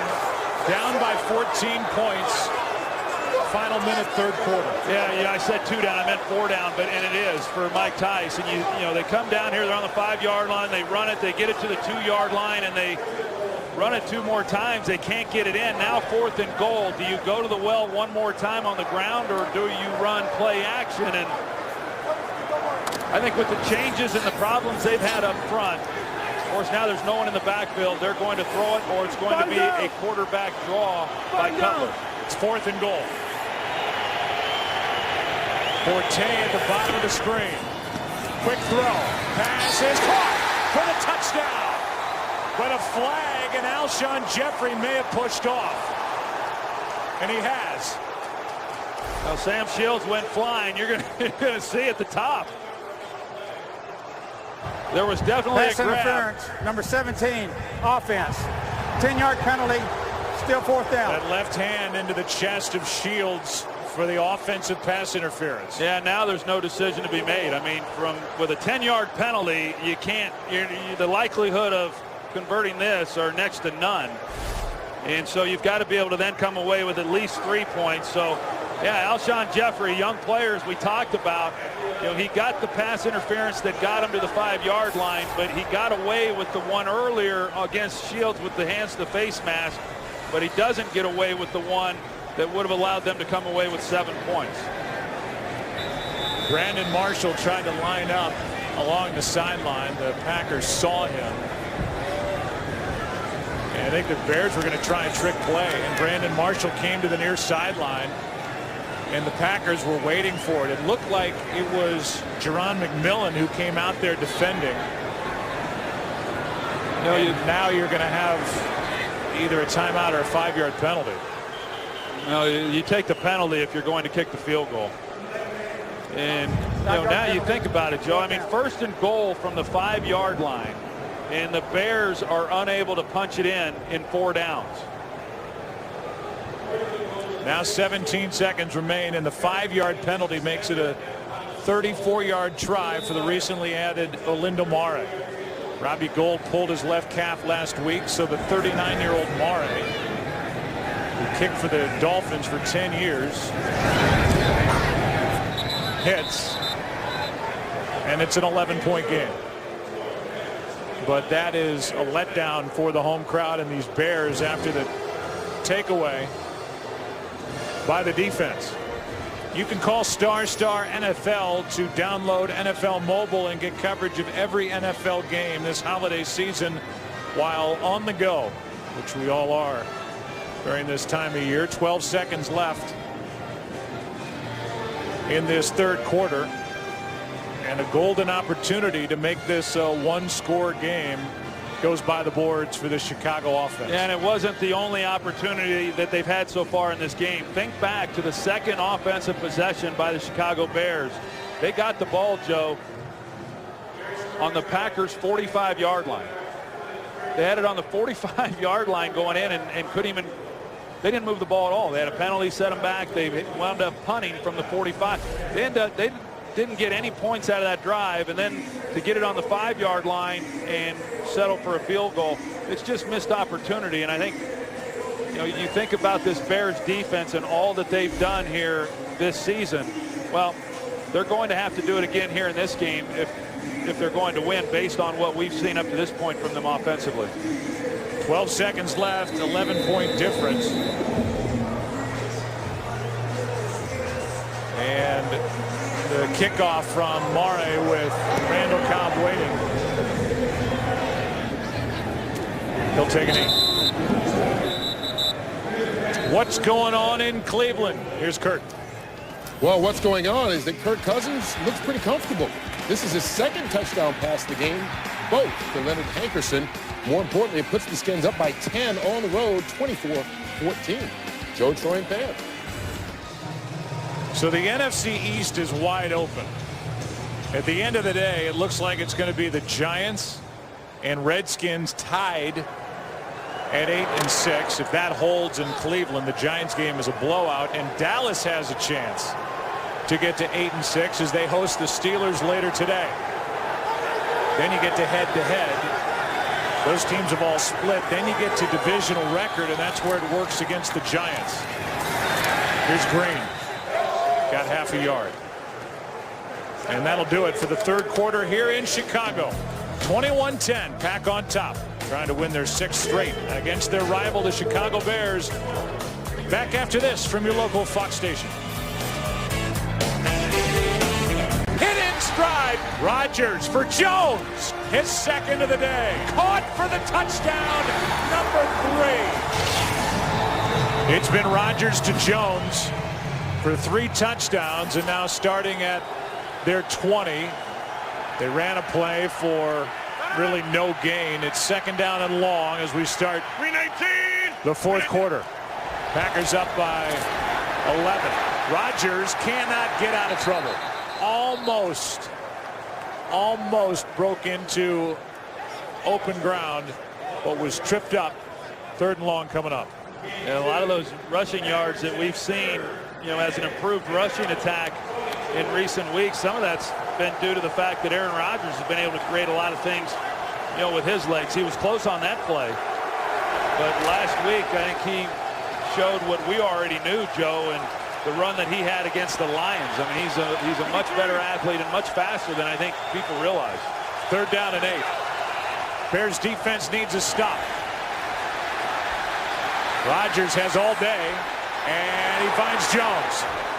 Jones on third down and 8 with a catch of 10 yards. And when you give Aaron Rodgers that kind of time, he will find the open man.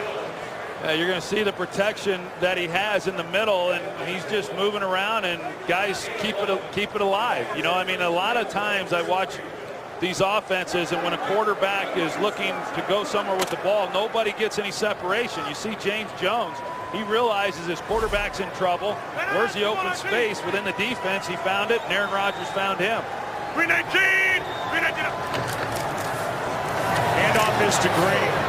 Nice hole opens up in front of him. Major right on the tackle, a gain of 3.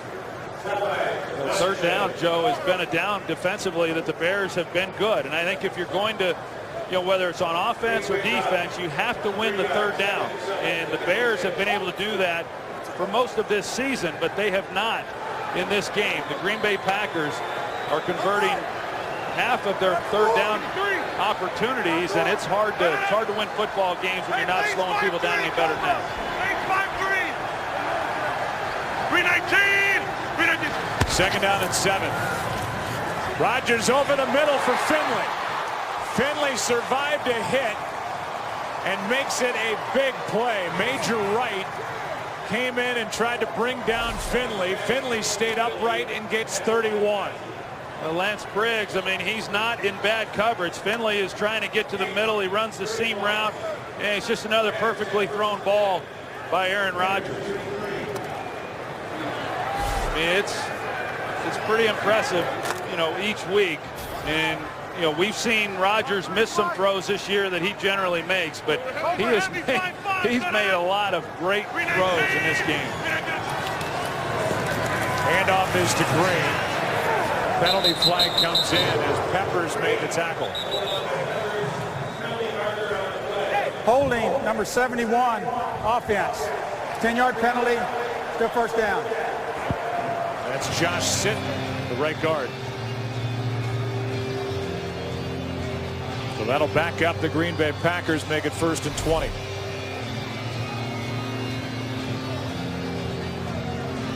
Josh Sitton comes up. He just tackles Lance Bridge right in the middle.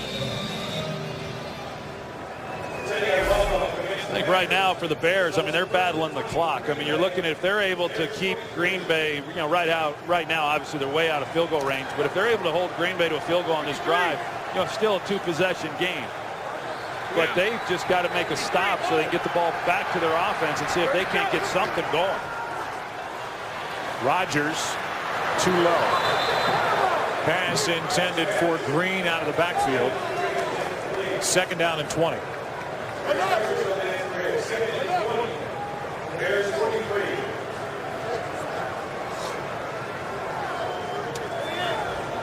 You look at the Green Bay sideline, you realize Lombardi was 13-5 against Chicago. Mike Holmgren 12-2. Mike McCarthy 9-5, and he's trying to win his 6th straight. That's obviously something Lovie Smith, his counterpart today, talked about when he got hired here in 04. Pass is caught by Greg Jennings, and what a good rocket throw from Aaron Rodgers, hitting Jennings as he made his move good for 14. Kelvin Hayden outside, one-on-one. Greg Jennings. We've got so many different guys. Greg Jennings, Randall Cobb, Jermichael Finley. You know, all these different players that you've got to try to slow down, and it's difficult then on a defense. On the other hand, you know, we talked about it. If you're the Packers defensively, you're going to slow down Brandon Marshall, and it's pretty much all they got.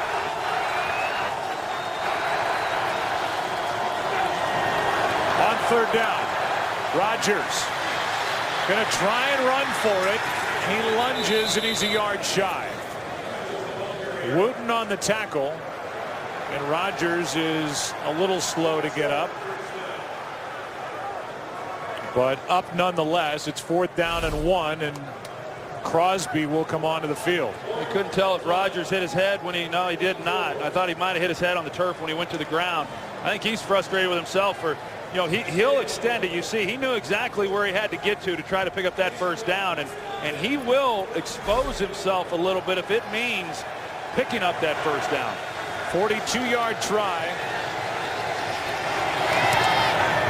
And Crosby hits the upright.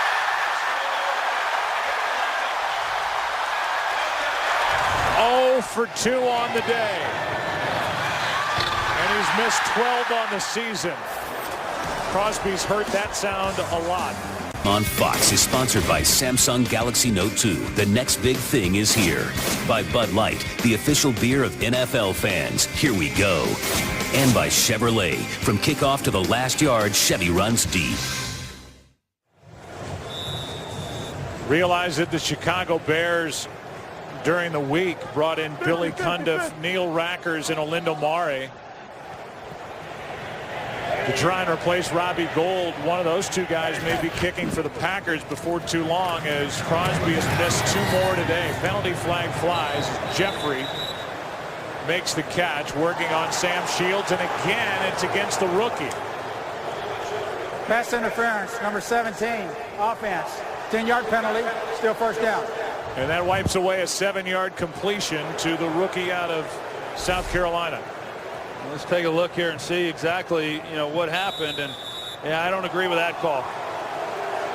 You know, Sam Shields is saying that he got pushed off. I didn't necessarily see that. You know, Jay Cutler may have, but he hit his finger there on the helmet as he followed through on that throw. But when you extend the arm out, that's what the official sees, and that's what they got Jeffrey on. Here's Forte. Raji makes the stop.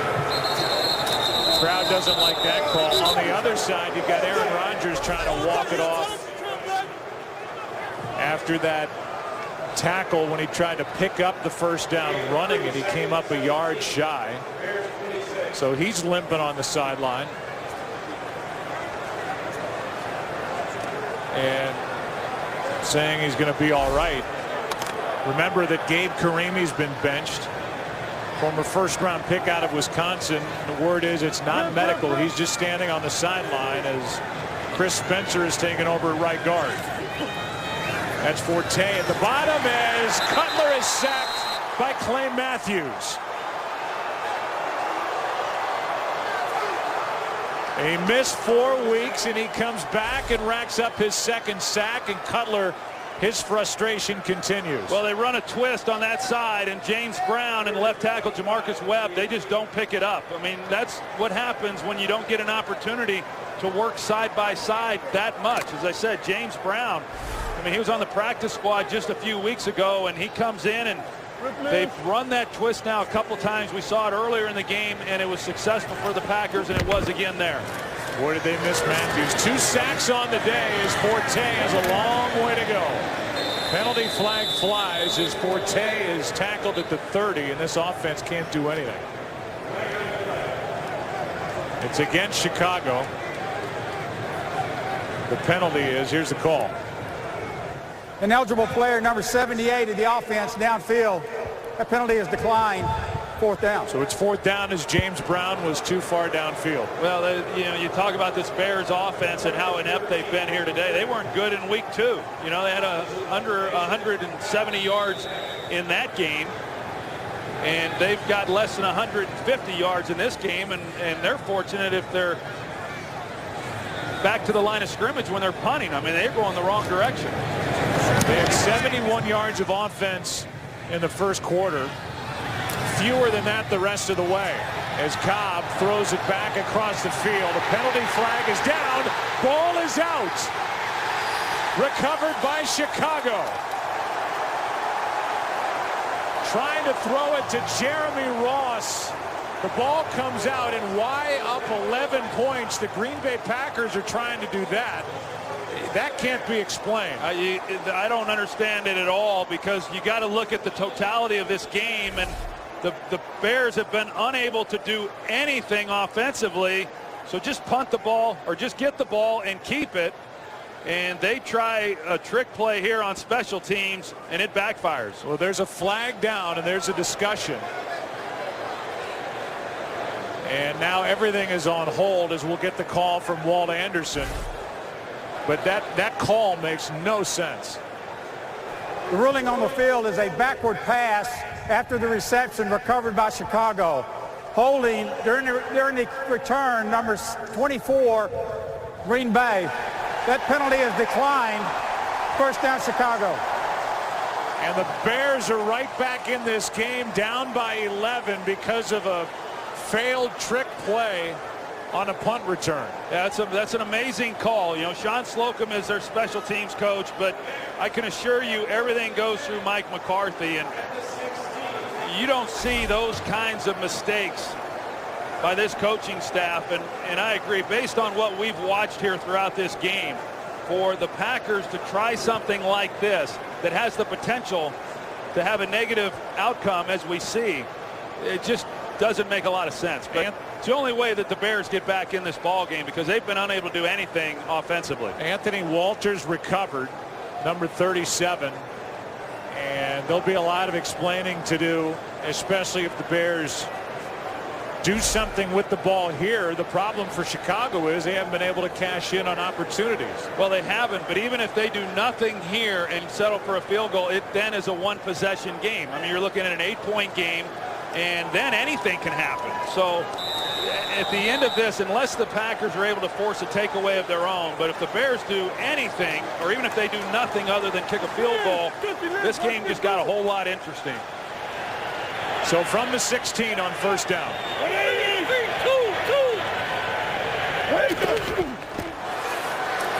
Cutler, end zone, passes incomplete and nearly picked off by Shields as Cutler almost returned the favor. Jeffrey, the intended target. Yeah, it looked like Shields may have landed on his head too. It sounded pretty bad when he came to the ground. Not too bad, but he was a little bit shaken up. But you see, they got Evan Rodriguez who goes to the flat. There's nobody here. He just tries forcing one into the end zone, and Sam Shields, he's got good hands. He was a wide receiver in college. That's a good job by Alshon Jeffrey. He's been called for a lot of penalties in this game, but he played defense there and broke up the pass. Forte gets it on a toss running right, and he ran right into the arms of Brad Jones. And so now it's third down. I think if I was Jay Cutler, and if you're going to start forcing throws, I'd try to force one into Brandon Marshall again, you know. He's a big target and certainly is more than capable of making a play even with double coverage. It's third down and 9. And now Cutler has to use a timeout. And he looks over at the sideline, throws his hand in the air, upset he didn't get the play called into him in a timely fashion. Timeout, Chicago.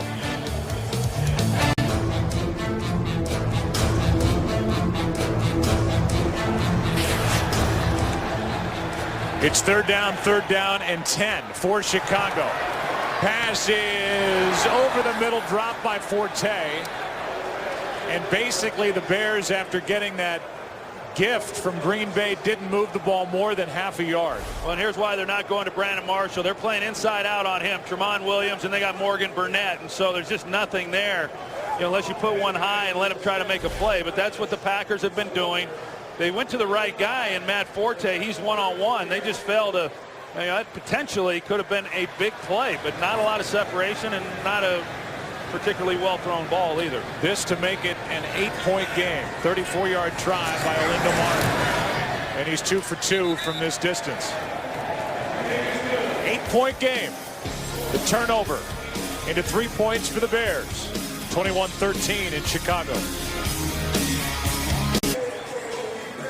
The Chicago Bears have only 149 total yards offensively, and they did nothing except they did come up with the field goal. Now 6 points off the 2 turnovers for Chicago, and it's an 8-point game.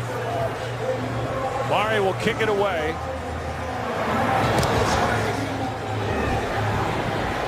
With Cobb ready to take a knee. It'll start at the 20. Here's Lovey back when he got hired in 04. One of the first things Michael McCaskey said to me, he gave me the history behind the Green Bay-Chicago rivalry and the number of times that he wanted us to beat them. I understand that.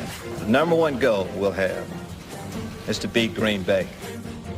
They need to beat Green Bay today as they sit at 8-5 and in the thick of the wild card chase. You look at the score and then you look at those numbers. A 7-3 start for Lovey against the Packers. 1-7 since. 0 for his last 5, including that 2010 NFC Championship game right here before the Packers went on to beat the Steelers. Handoff is to Green, running left. Got a big hit. A gain of 3. Let's go to Kurt for a game break. Well, a lot of your audience was watching the Giants and Falcons earlier. Unless you're a Falcon fan, you haven't missed much. Atlanta keeps pouring it on. Julio Jones, his second touchdown reception. It's 34-0 Falcons. I think you can say they're in control with 4 minutes left. Joe, Troy, and Pam? Yeah, they're in control of that game, Kurt, and they're in control of the NFC. Yeah, you think people will start to acknowledge them for the season they've had? I mean, they've really been overlooked, but I don't know how you can overlook them now after the way that they've beaten the New York Giants. 2nd down and 7. Under 6.5 to go. Each side with only 1 timeout remaining. Nice play up front. Well, throughout this game, Joe, we've seen the Bears defensively play coverage and really try to force the Packers to run the ball, even though Aaron Rodgers has still thrown it and had success doing so. Now, with the situation the way that it is, knowing the Packers are wanting to try to take time off the clock, The Bears are playing single safety. They're crowding the line of scrimmage. They're being aggressive and really selling out to do all that they can. Costanzo made that play, playing in place of the injured Geno Hayes. 3rd and 7. This is a big 3rd down in the game. Blitz. Rodgers got rid of it, and it is incomplete. Aaron Rodgers got plastered, and a penalty flag is thrown. Yeah, Julius Personal Peppers foul, comes in roughing the late. passer, number 9A defense. Late hit on the quarterback. 15 yards, first down. This could be a crushing penalty, and Peppers is hurt after this hit on Aaron Rodgers. It was a big hit. It really is a question of, was there 2 steps after he released it? And I don't think that there was. I mean, nobody picked up Julius Peppers on the backside. It looked worse than it was in real time. I don't think that this was necessarily a penalty. I mean, when you come in, the ball's out, hit, he leads with his shoulder, keeps his head up. Now Peppers is on the ground, and that's a real concern, but I don't think it should have been a penalty. Instead, it's a big one. It gives Green Bay a first down with 5.5 to go in Chicago.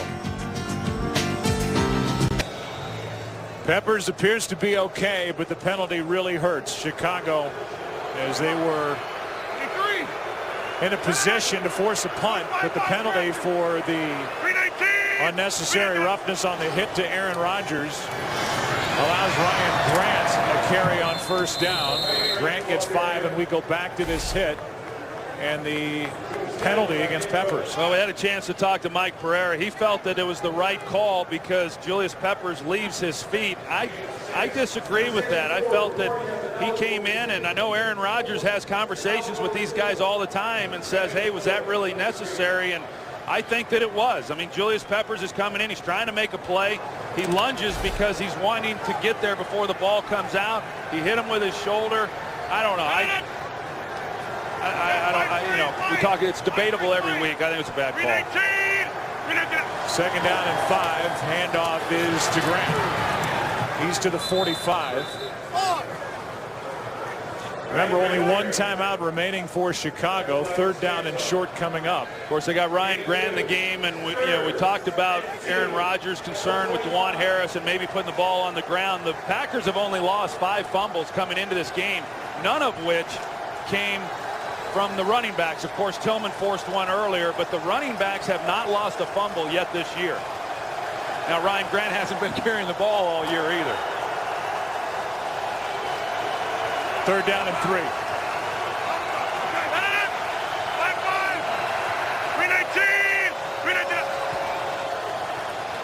Rodgers keeps it, throws it down the sideline. Jennings led too far. Kelvin Hayden with coverage.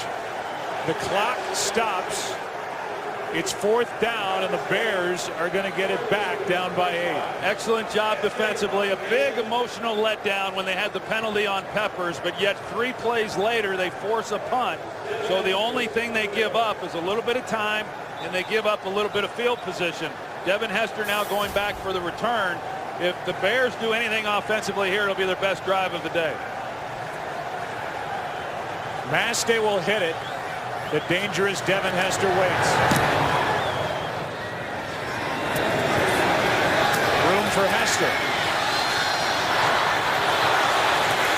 Boykin can't bring him down.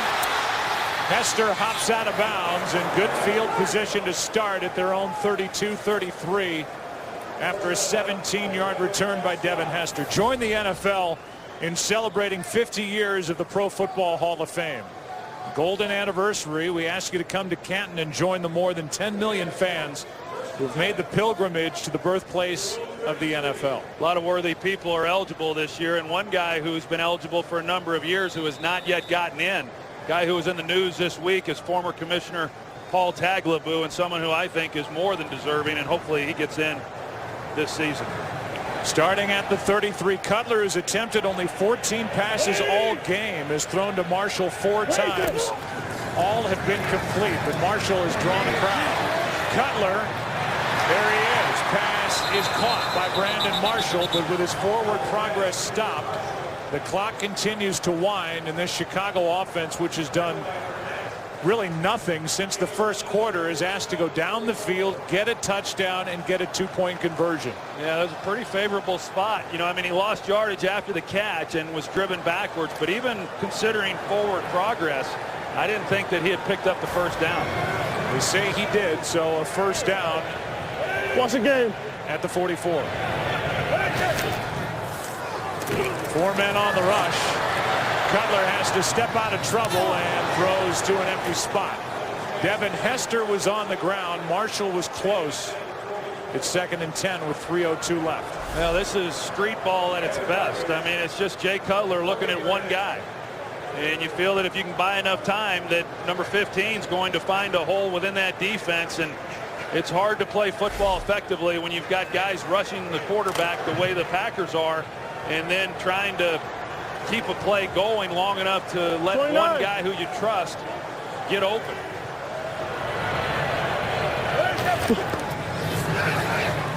Pass is not tipped at the line.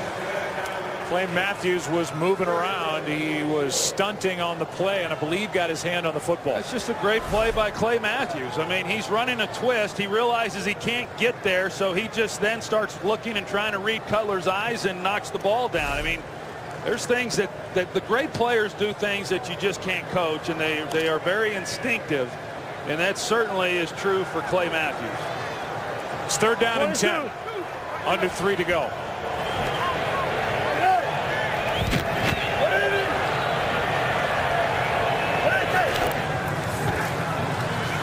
Cutler going for the deep throw. He's got Jeffrey. A penalty flag again on the play. And it's against Alshon Jeffrey again. Pass interference, number 17, offense. 10-yard penalty, still 3rd down.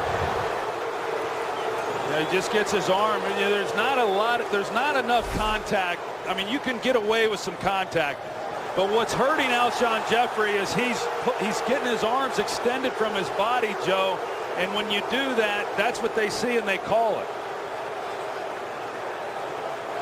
We welcome in a new audience. This has been a game that, well, the Bears got out to a 7-0 lead. Then the Packers had 3 touchdown passes from Rodgers to James Jones, led 21-7. 2 field goals have followed by Chicago. And on what could have been a huge conversion, down by 8 with under 3 to play, that left arm got out by Jeffrey, and it drew another offensive pass interference call. And even Sam Shields got his left arm out. Now it's 3rd down and 20. 2 downs to pick up 20 yards, and this time it's Marshall.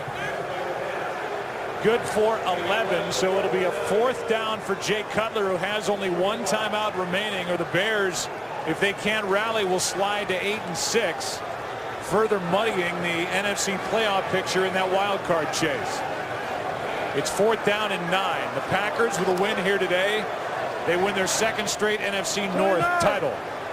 I'm pretty certain where he's going to try to throw the ball. That's Brandon Marshall. It's 4th down and 9. Cutler. Pass is broken up. Shields knocked it away. Trying to get it to Alshon Jeffrey. And the defense steps up for the Green Bay Packers with 2:07 remaining. This time it looked like Alshon Jeffrey, he got on top, and you see the hold by Sam Shields. I mean, there's contact and there's a grab by him. You see there's jersey being pulled, and yet they don't call Sam Shields this time. But it looked like Jeffrey was on top of Shields, and had Cutler have read it that way, he could have laid it over the top. Instead, they try the back shoulder throw again, but that's pass interference on Sam Shields that the officials been calling Jeffrey on throughout this game, and they don't get it called on Sam Shields. Well, now with 2:07 left, the Packers will run it, have a stop at the 2-minute warning. The Bears have only 1 timeout remaining. And it's Ryan Grant. And we're at the 2-minute warning. Sam Shields has been getting a lot of action on his side of the field. Gets congratulated as the defense gets a turnover on downs. Pack up 8.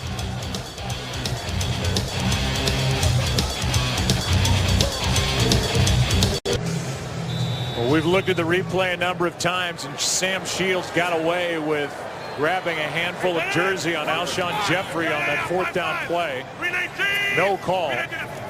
So on 2nd and 8, Rodgers will keep it and carry it, slide to keep the clock winding. And the Bears will use their final timeout, and here's the call that wasn't on Sam Shields.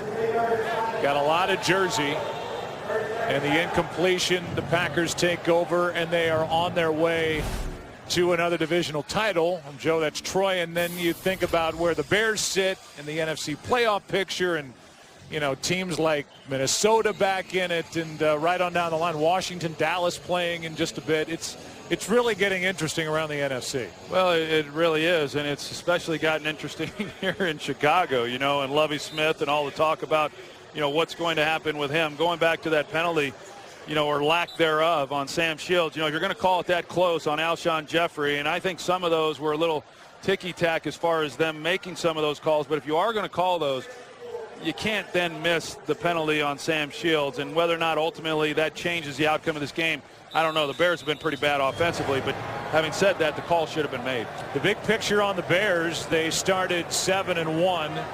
They've lost 4 of 5, in danger of dropping 5 of their last 6, and in danger of missing the playoffs 5 of the last 6 years. Here's Grant, and he is knocked down short of 1st down yardage by Major Wright. The clock will wind. It's 4th down and a yard. And you would think a timeout will be coming from Green Bay. And with about a minute left, McCarthy will try to pin this Chicago offense back down near their own end zone and force them to drive the field without a timeout, get a 2-point conversion with under a minute to go to tie this game. And so far, the Bears have not shown the ability offensively to move the ball really since their opening drive.